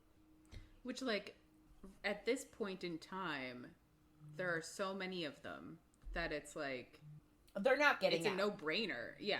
It's a no-brainer for the Jarl. He's like, well, you're clearly gonna... You can't beat me. Yeah. Well, but so the thing is, I mean, he could beat him, but the Jarl... Yeah. I guess, because... I'm going old school rules of the duel here, of the challenge. Yeah. Because Bjorn challenges him, he's the one who initiates... He picks the weapon. Yeah, so because Bjorn initiates the challenge, the Jarl gets to dictate the weapon. And so the Jarl agrees to the duel, or the challenge, but he demands that mortal rules must apply. In other words, no godly weapons allowed. But, like, that's the only thing that can kill him. So, like, otherwise, Bjorn is just dueling for the sake of dueling until he's tired and dead. Yes. Like, you're like, what the fuck is, like, great plan, idiot. Yeah. So, like, Bjorn really has no option. He either is going to die with honor by fighting the Jarl with no god weapon and being killed by the Jarl. In which case, you died with honor, you tried your best. Or... But he's not going to get to Valhalla because he's going to end up as a Draug. Well, but so this is the thing. So he says, or he joins the Jarl's ranks for breaking his word. So, like, if he... Maybe he's getting, like, maybe he's getting a pass because he's actually agreed to fight. Maybe they're like, we'll give you a pass and you don't have to become a Draug. But yeah, it's confusing. Yeah. So Bjorn agrees and asks Freya for her shield since, like, he doesn't have really one that he can use. And as soon as he takes it, her magic drops from it. And he just tells... Of course. Yeah. He just tells her to do what she needs to do to survive and to trust Lynn's power. The Jarl orders his men to leave Freya alone until after the fight, and then they can do what they want. And, like, Bjorn's sort of like, that wasn't our deal, but, like, the Jarl's like, eh. So, they fight. Yeah. And the Jarl's super fast and strong, and Bjorn just goes on the defensive since his weapon can't kill the Jarl anyways. And he just holds up the shield, and the Jarl, like, hits the shield over and over and manages to disarm the regular axe that... Bjorn was wielding. And then Freya throws him her sword, but again, like, it's no good. It's just slicing through air. Yeah. And she thinks that Bjorn is gonna die, and she needs to find a way to escape to honor his sacrifice. And I'm like, you're already thinking of leaving him behind. Like... Yeah, this is one of the moments where I'm like, this, like, the Blood Oath isn't doing anything here because she's planning her escape. But, like, I think this book takes a lot on the, like, honor in battle is sort of the most important thing and stuff like that. Yeah. Yeah. Which you get where it's coming from, I guess. Yeah. So she sees Bjorn is getting tired and, like, the Jarl breaks the shield he's holding.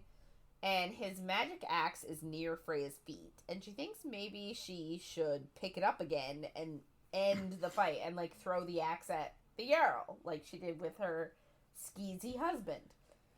But is that honorable? What's not? Because they're at a one-on-one duel. Like, that's not... Oh, you're 100% correct. But I guess... I don't... He tricked him. I guess. So it's not an honorable duel to begin with? Maybe.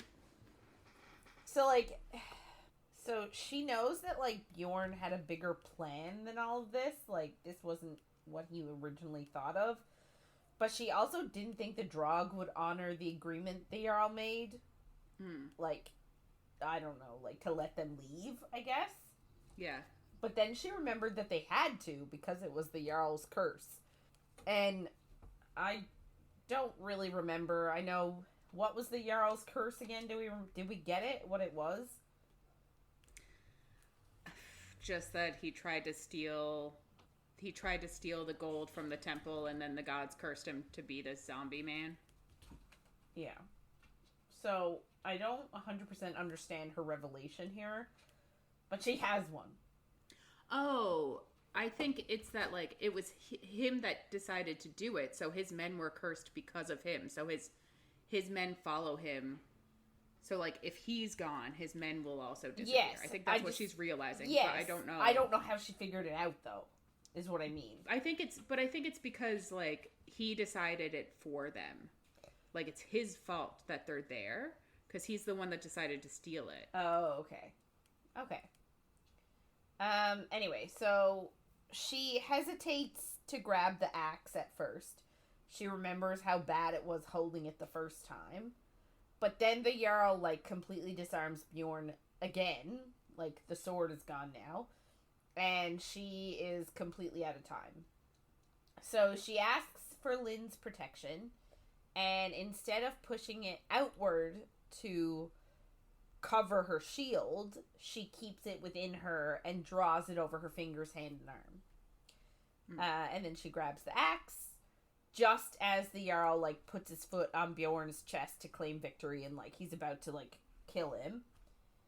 But then Bjorn forfeits the challenge, which surprises the Jarl. So I'm guessing that's what makes this honorable, quote unquote, because he forfeits the challenge before it's over. Yes. And then Freya fires the axe at him and kills him. And with that, all the men that were linked to his curse, all of his men, they also die. Which, leaves behind the pilferers that came through, like, after the fact. So they're still around. Yeah. But now that Freya knows, like, so Freya's preparing for a fight, even though it's, like, not hardly as many. She still doesn't think that they're gonna win, because Bjorn is, like, really tired. Mm-hmm. So she grabs her sword anyway, though, and then she covers her sword in her magic shield so that it's both a weapon and a defense. And I'm like, girl, why didn't you think of this before? I know. I'm so glad we got there, though. But it does make me wonder, can she just cover her entire body in the shield and then just be immortal forever? Yeah. I wonder... She'll be like one of the X-Men. I wonder if they get tired of wielding their magic after a while. Yes. What was I reading? Oh, the Psycho Shifter book I was just reading. If she uses, like, some of her magic too much, she ends up at, like, it has to recharge for, like, 3 days or something before she can use it again. It's actually a day and a half, but yeah. So yeah, I do wonder that. I assume they need to sleep. Good point. Anyway, so she just tells all the Drog that are left that she is cursing them to Helheim, since her opinion matters so much. Yeah. And they do not deserve the honor of Valhalla. And then these, like, roots shoot out of the ground and just grab the rest of them and pulls them away. Yeah. And she's like, oh, finally, the gods thought to help. And I'm like, what? Like, is there a specific god that you think did it based on the roots? I don't know, because I don't know which one. I feel like, is Gaia one of them? Yeah. I don't know. We don't have a list. I'd like a list. Yeah. We kind of get a list a little bit later, but she doesn't say everybody. No, she does not. She only says a couple. Yeah, the ones that everyone's gonna know. Yeah. So, anyway, so she's, like, just completely shocked that everything worked out. But Bjorn's like, I knew you would do it. Like, why didn't you just tell her to do it when you came up with this ingenious plan? I don't know. Like, if you knew this was gonna happen, you should just whisper to her, I think you can shield your entire hand with your magic. Why don't you try that and then pick up my axe? No, because obviously Doesn't work that way. She needed to figure it out herself. Yeah. Yes, she did. So they sit and they rest and they flirt about large appendages. I don't really remember the context, but, it's there. And he has this wound on her forehead that she tends to using the salve that she got from Liv for her hands. And she asks, she's like, oh, I wish I knew what it was supposed to look like. And he's like, what are you talking about? And she was like, the tattoo on my hand. I wish I knew what it was supposed to look like. And Bjorn's like, maybe it's just, 2 of the shield. Maybe it's just the shield again. Since they saw that maybe she would, foresaw she would be born in fire. And I just feel like she's gonna cover her body in the shield, and I just feel like they're gonna burn a building that she's in, and she's just gonna cover herself in the shield and be okay. Yeah. I just feel like something like that is happening, because that's the born in fire thing. I feel like there's gonna be more to it. Yeah, but do you think that he's going to be there too? Because he's always beside her, and then she's going to shield him too. Yes. Because they're going to have to hold hands, and they're going to walk out holding hands together. Yeah. And, maybe he'll use his power to be on fire, and she'll also be on fire. Oh. So they'll be shielded on fire. Yeah. Do you think he burns? I don't know. He does have scars. He brought them up in the first... yes. First week about how he has scars from burning, but I didn't know if that happened before he got his magic or not. I think it has something to do with regular flames will burn him, but not Tyr's flames. I don't think he's immortal to fire or impervious to regular fire. Yeah. It'd be fun if he was. It would be. I just wondered if the fire on his back was from when his mother died. Oh, maybe. And he was kidnapped. So, I guess that's the thing. So, she is sort of worried that this twisted tattoo means that she acted differently than what the gods saw. And now her path is all twisted. She's worried she's not on the right path to do what the prophecy wants her to do. And then she asks what his tattoo is for. And he shows her the one that Tyr gave him. And it's a very detailed axe that beats with his heart. Which is really cool. Yeah. Then I guess she's looking at it really close. And they make eye contact. And she really wants him and has to remind herself that he is her husband's son. And, she fights with herself internally because she's it's a sham of a marriage.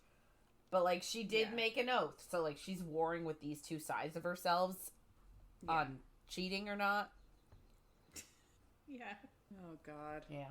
So, I guess they both pull away and they cuddle instead. Because he's always warm. And, they're under a mountain, so we can safely say it's probably cold. And she's always cold. Yeah. So they cuddle so that she can get warm.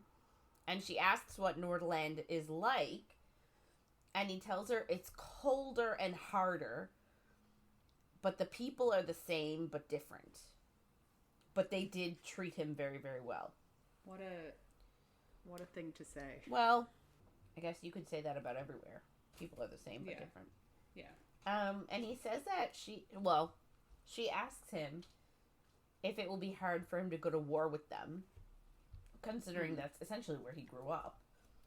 Yeah. And he says he has vowed vengeance on the one who hurt his mother. And he vowed to take everything from him. And I'm like, this reeks of him being a double agent. I am sorry. Right? But he vows vengeance on the one. He doesn't say on Harald. He doesn't say, yeah, it really does. I'm like, what the fuck is going on? Because the one that hurt his mother, next week, at the beginning of the week, we're going to sort of learn a little bit more about that. A very little bit. But don't you think he would say, on Nordland for killing his mother, or on Harald for killing his mother? No. He's vowing vengeance on the one. So I'm like, is it Snorri? Is it Ylva? Is he just planning to take everything from his own parent? I don't know, it just makes so much more sense considering, like, Snorri and Ylva are not good people. Yeah, I do, like, it's hard to say, because I did kind of feel like maybe Ylva is the one that did it a bit earlier this week, but now I'm like, I think it might be Snorri. So I'm all over the place. Yeah. So I totally think that he's vowing vengeance on the one, and I feel like it's going to be somebody in Skaland. Like, I think he genuinely loves Nordland. Yeah. Well, he grew up there. Yeah. Like, he was there from a child to... Up until 3 years ago. Yeah. And he's in his mid-20s, I want to say. I think. We're going to assume. Sure. Anyway. So, yeah. So, I guess it's a couple hours later, and Bjorn wakes her up. She fell asleep. And she's like, didn't you sleep? And he says, no, he didn't, because if he falls asleep, the axe will disappear. And I guess... she'll get cold. Yeah, and I guess the axe is leaking fire, making her warm, and he didn't want the axe to disappear and make her cold. So, he didn't sleep. And I'm like, as much as I appreciate the sentiment, they're in no danger right now. Like...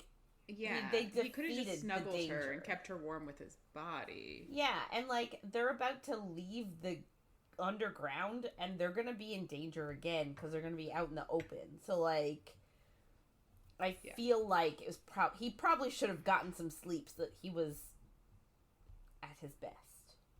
Yeah. Anyway, so they climb through the mountain. And she thought about, like, the attraction that existed between them, and she knows that it's not one-sided, but she also knows that, like, it's not one of those attractions that can be satisfied with scratching the itch. Like, you know how you so often read in books, like, oh, you know, we'll just do it and get it over with, and it'll scratch the itch and it'll be fine. But then it's never fine. Isn't that Quicksilver? It's everything. It's everywhere. Yeah. All books that start off like, oh, I don't like him, but I'm so attracted to him. We'll just do it, and it'll get rid of the itch, and I won't want him anymore. Yeah. And then it never works out that way, because then... oh, of course not. Because then they do it once, and it's like, oh my god, I just want him more now. It was the best thing that's ever happened to me in my entire life. Yeah. Really the best thing that ever happened to you in your entire life. Good. I mean, I guess for people that are in terrible circumstances, I get it.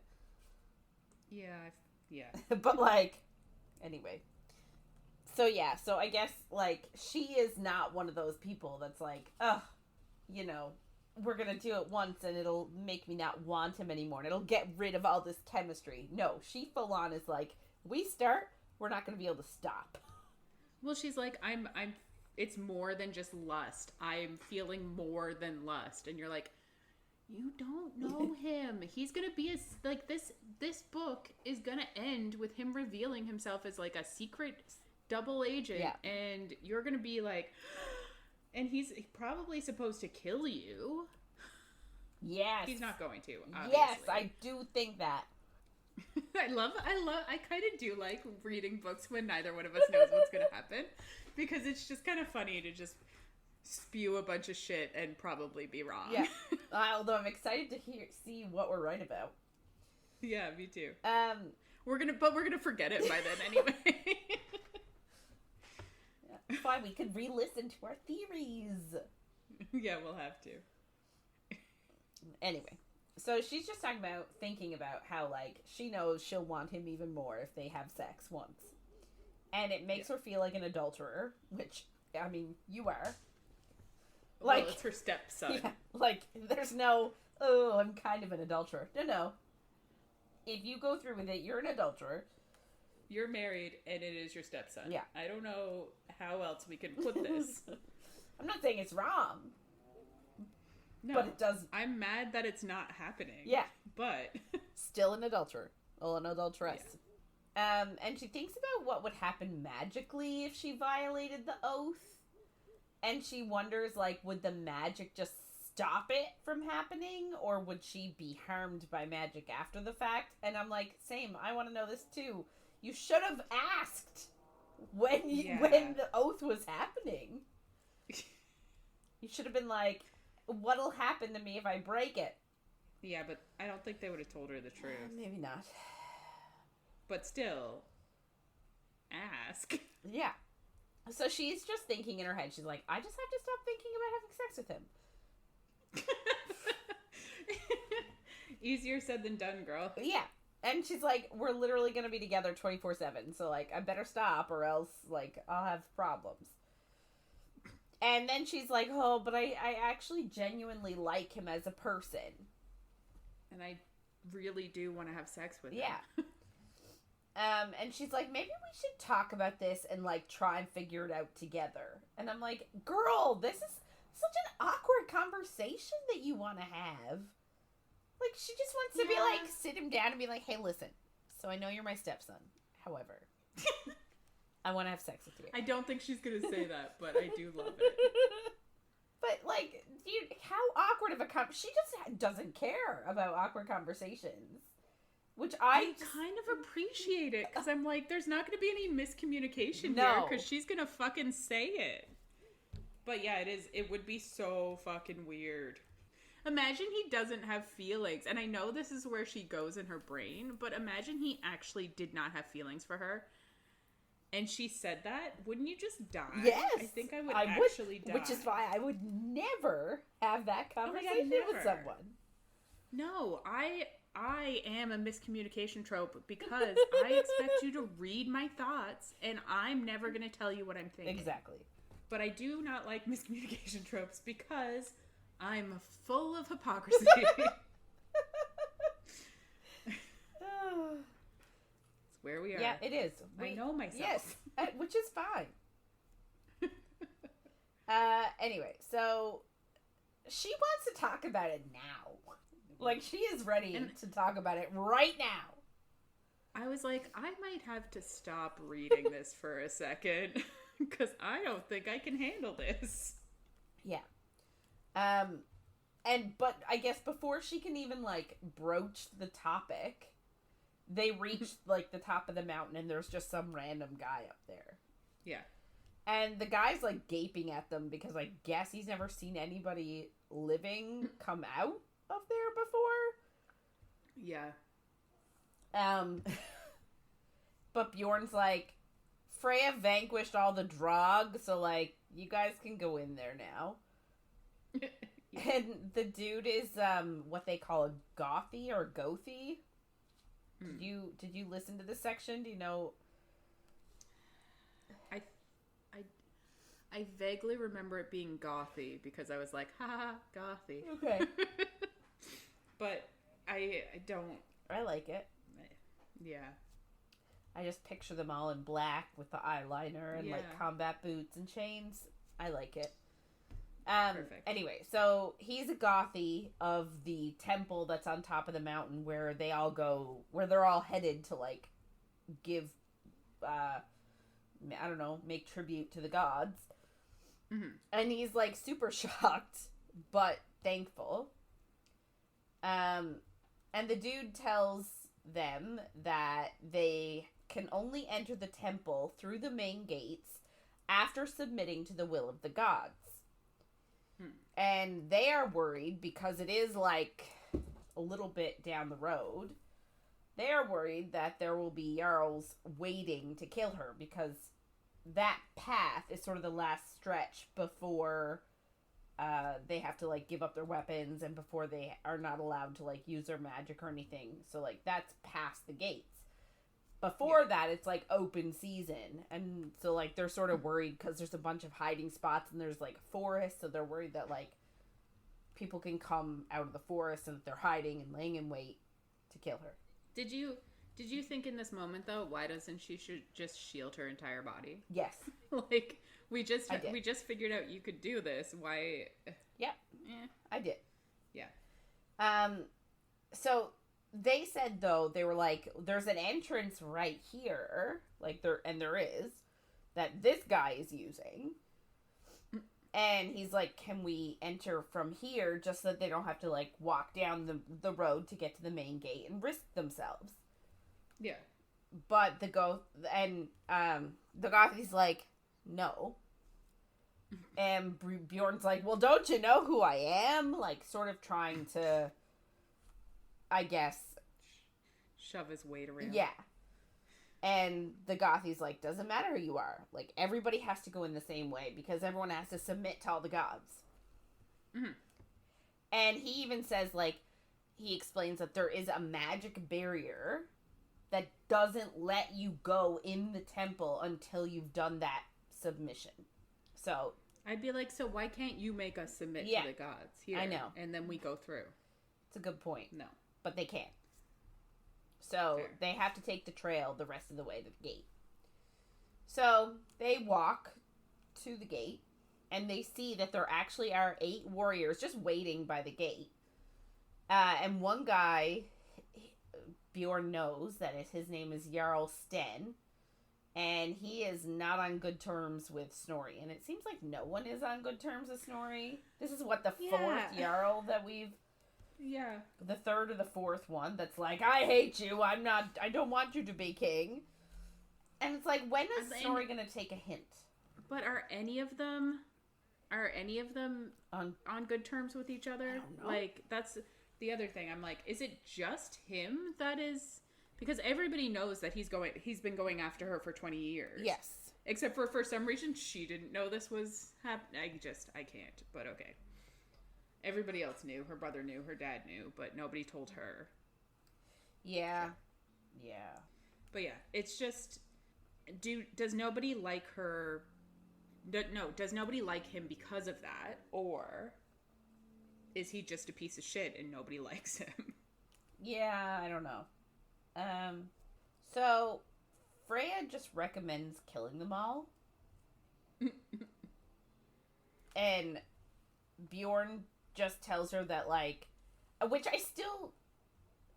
anyway, Bjorn's just like, we can't.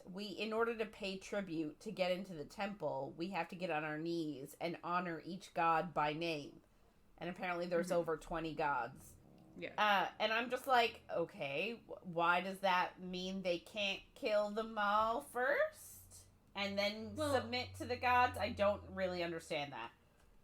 Exactly. But my other thing, too, is, like, she did have to talk herself into killing the ones that attacked her. And she was like, I'm attacking them because they attacked me. And now I'm like, and now you're just going to fucking murder these guys. You don't even really know they're there for you. You're assuming.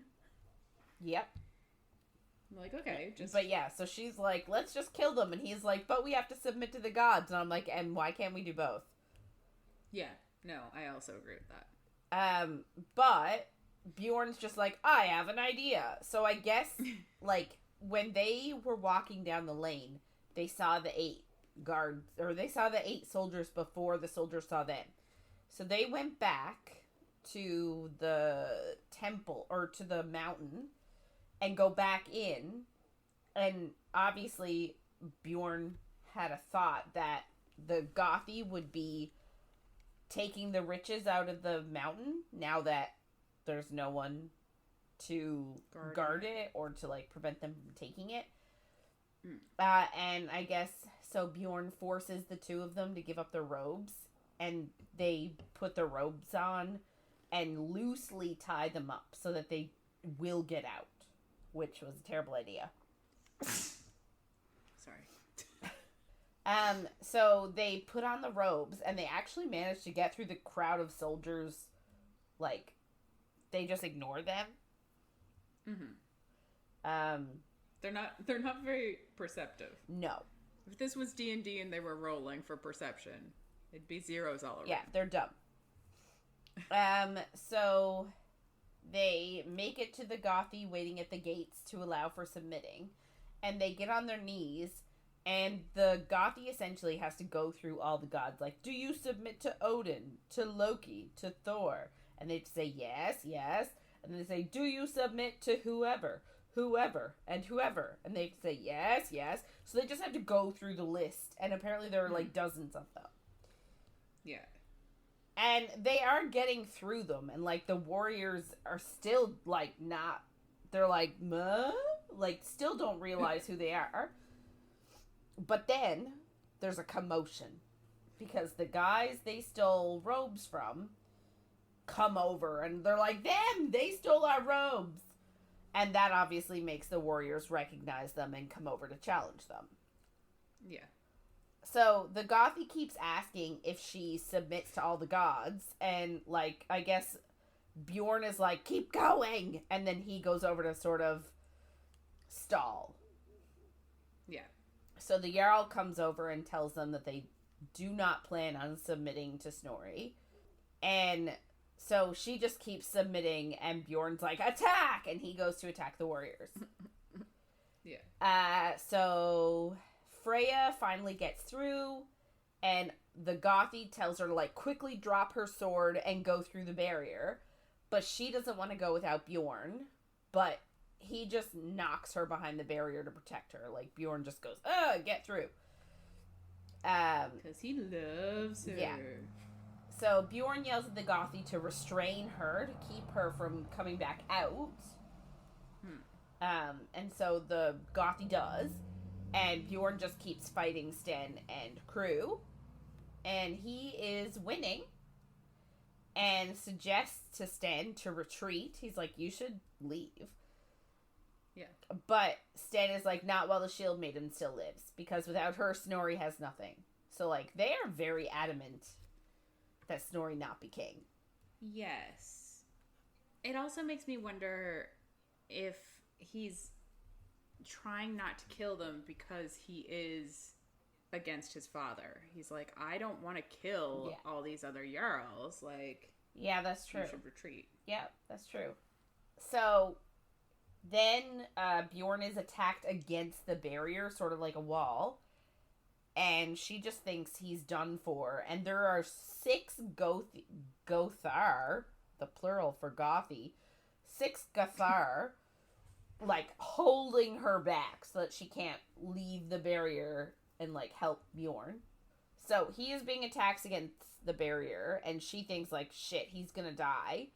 But then he holds up a shield, and she sees arrows going towards him. Mm-hmm. And then she sees, oh, it's Snorri coming up the hill and attacking the 8 guys. So one of the warriors takes the shield from Bjorn, which leaves him exposed to the arrows. Like, they're not meant to hit him, but could happen. Mm-hmm. They could, yeah. So she gets out of the Gothar's grip, but one, like, does manage to grab her legs so that she can't get away. But she does manage to reach the barrier and Bjorn leaning against it. And she asks for Lynn to protect her, therefore protect him, and she wraps her arms around him. So, like, he is then protected by the volley of arrows. So her shield just covers both of them. And, like, any arrow that hits them bounces off. And any soldier that attacks them gets thrown until Snorri's men kill everybody. He doesn't have a conversation with this Jarl, does he? I don't think so. He's just like, and now he's dead. Mm-hmm. Or she didn't pay attention to it. No, I don't think so. That's the thing with, like, depending on the person that's narrating, is it's like, yeah, she's paying attention to, all she cares about right now is Bjorn staying alive. Yeah, and she's very much in some sort of, like, fight or flight response because like, he tells her to lower her shield. He's like, you can let go, it's okay now. But she's, like, so, like, she's still so entrenched in the battle. Mm-hmm. And, like, I guess her adrenaline is pumping that she cannot let him go. Yeah. Which, again, was another moment that I was like, does this have something to do with her oath? And, like, but then I'm also like, shouldn't she be worried about Snorri and all? Like, I know he's a piece of shit, but, like, if it has anything to do with the oath, shouldn't she also worry about him dying? Yeah. So I don't know. Yeah, I don't know either. Anyway, so, like, he's like, you need to lower your shield, but she's like, in her head, she's thinking she came so close to losing him that she doesn't want to. But she does know that Snorri is coming, and she kind of can't be seen, like, giving him a hug, I guess. Like, yeah, even though she saved his life. Yeah. So, but yeah. Then Snorri does approach and tells her to lower her shield. And she does. And Snorri is just happy that she passed the test. And he's like, oh... He's such a fucking piece of shit. He is. He is a piece and of shit. He just believes, though. And, like, I don't even know what to think of him. Because I'm just like, this is wild. But this is sort of that thing where people do whatever they want in their blind faith for whatever they believe in.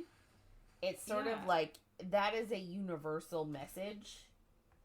Mm-hmm. Like, that maybe you shouldn't just do something because your deity believes it. Like, maybe you should think about, like, is this making me a good person? Yeah. But he's also twisting, which is exactly what happens with the Bible, too.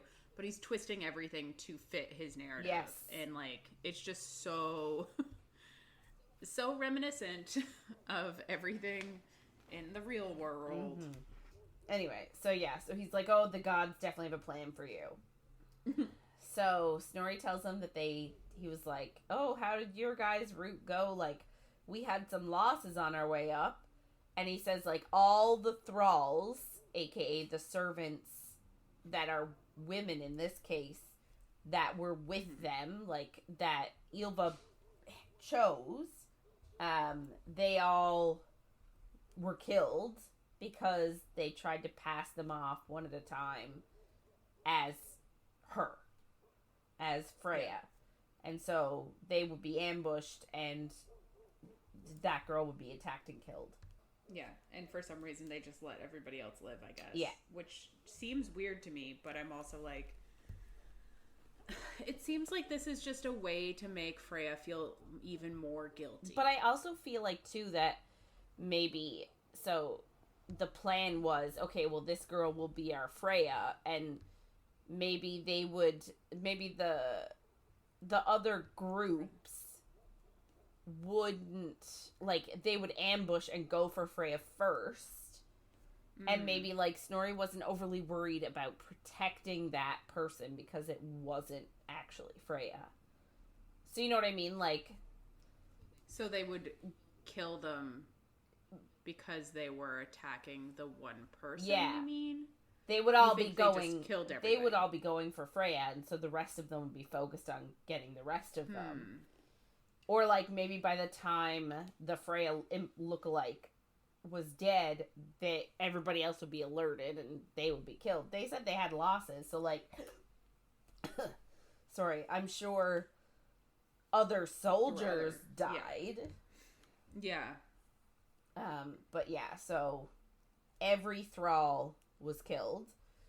And like she is really pissed off that all these women were dead, and she was absolutely disgusted with Snorri. Yeah. So Bjorn finishes doing his, like, submitting to the gods and lets Snorri know that they will wait for him in the Hall of Gods. And she was like, shouldn't we wait for them? And he's like, no, I know that you are really angry at him, and I think you should have some distance before you say something that'll get you into trouble. Which I do enjoy. Yeah. And, like, they go to the hall and just start drinking. Because why not? Amazing. And he just tells her... Can't judge him. No. But he just tells her that there's nothing that she can do for these women. Like, seeking vengeance will cost her more than she is willing to pay. And I'm like, that's interesting, considering he's sworn vengeance on the one that killed his mother. So it's funny that he is using that word and saying vengeance will cost you more than you're willing to pay, and yet somehow he must be prepared to pay that price, whatever it is. So do you think that this is foreshadowing? Because I do feel like he has nobody else in his life that he cares about, is his thing. Like, he's not worried about the vengeance because the only person he cared about growing up was his mother. Yeah. So he's not worried about going against Snorri and Ylva or whatever it's going to be. But is this like, it's going to turn out that he cares about her too much? That he's not going to be able to get his vengeance? Oh no. Interesting. We should just finish the book. I know. We'll get there soon. It's not a long month. So she just tells him that there is a limit to what she will tolerate. And he's like, I don't think there is.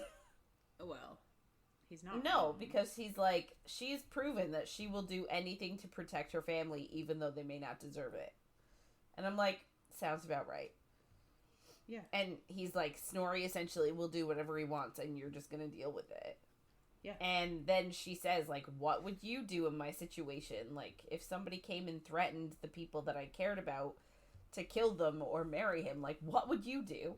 And he says, like, there isn't anyone alive that could be used as leverage against him. And that hurts her feelings, because she's like, oh, I guess he doesn't have feelings for me. Yeah, but she could be used against him at this point. Yeah, but... He's just in denial. Yeah. But then she asks, like, so what is there for you to live for if there's no one that you care about? And his response is like, oh, reputation and battle fame, obviously. And, like, we all know that that is not true. No, he's living for the vengeance. But also, I do think that he's in denial of how much he likes her. Yeah. Because he can't like her. She is his stepmom. I feel like we're going to reiterate this point over and over and over again. I just can't stop. Yeah. So she just reminds him, like, reputation and battle fame, you have that already. Like, you don't need to get any more. You've got a shit ton of it. And I guess he doesn't really have a comment for that. But then they walk into another area with god statues when a man and woman approach the two of them. And he tells Bjorn it's been a long time. And Bjorn says, yes, it has, King Harald. Yeah, so King Harald is obviously the guy who kidnapped him and apparently killed his mom, or is responsible for his mother's death, according to people on this side in Skaland. Yeah. So, dun dun dun, that's where we finish for this week. Which is like a terrible spot to finish. Yeah, it is definitely not a good spot. But we get a little bit of information about it next week, which will be fun. And you said there's a bit of spice next week? Yeah, we finally get a bit of spice. Oh, how much is a little bit? It's a little bit. Oh. Yeah. Sorry. Oh. Okay. Yeah, it's not what we want. Okay. It's what we deserve. Okay. Sorry. So yeah, that's it for this week. Kind of a cliffhanger, but that's where we're finishing off. So if you want to get in touch with us and share your thoughts on anything you heard in our episodes, or if you have any book suggestions, please reach out to us by email at coffeeandcoread@gmail.com or on Instagram or Facebook at coffeeandcoread and coffee.coread on TikTok. So next week we will be reading chapters 19 to 27 of A Fate Inked in Blood. So make sure to follow along, and if you're enjoying our chats, don't forget to follow, rate, and review wherever you get our content. Thanks for listening, everyone, and we'll see you on the next page.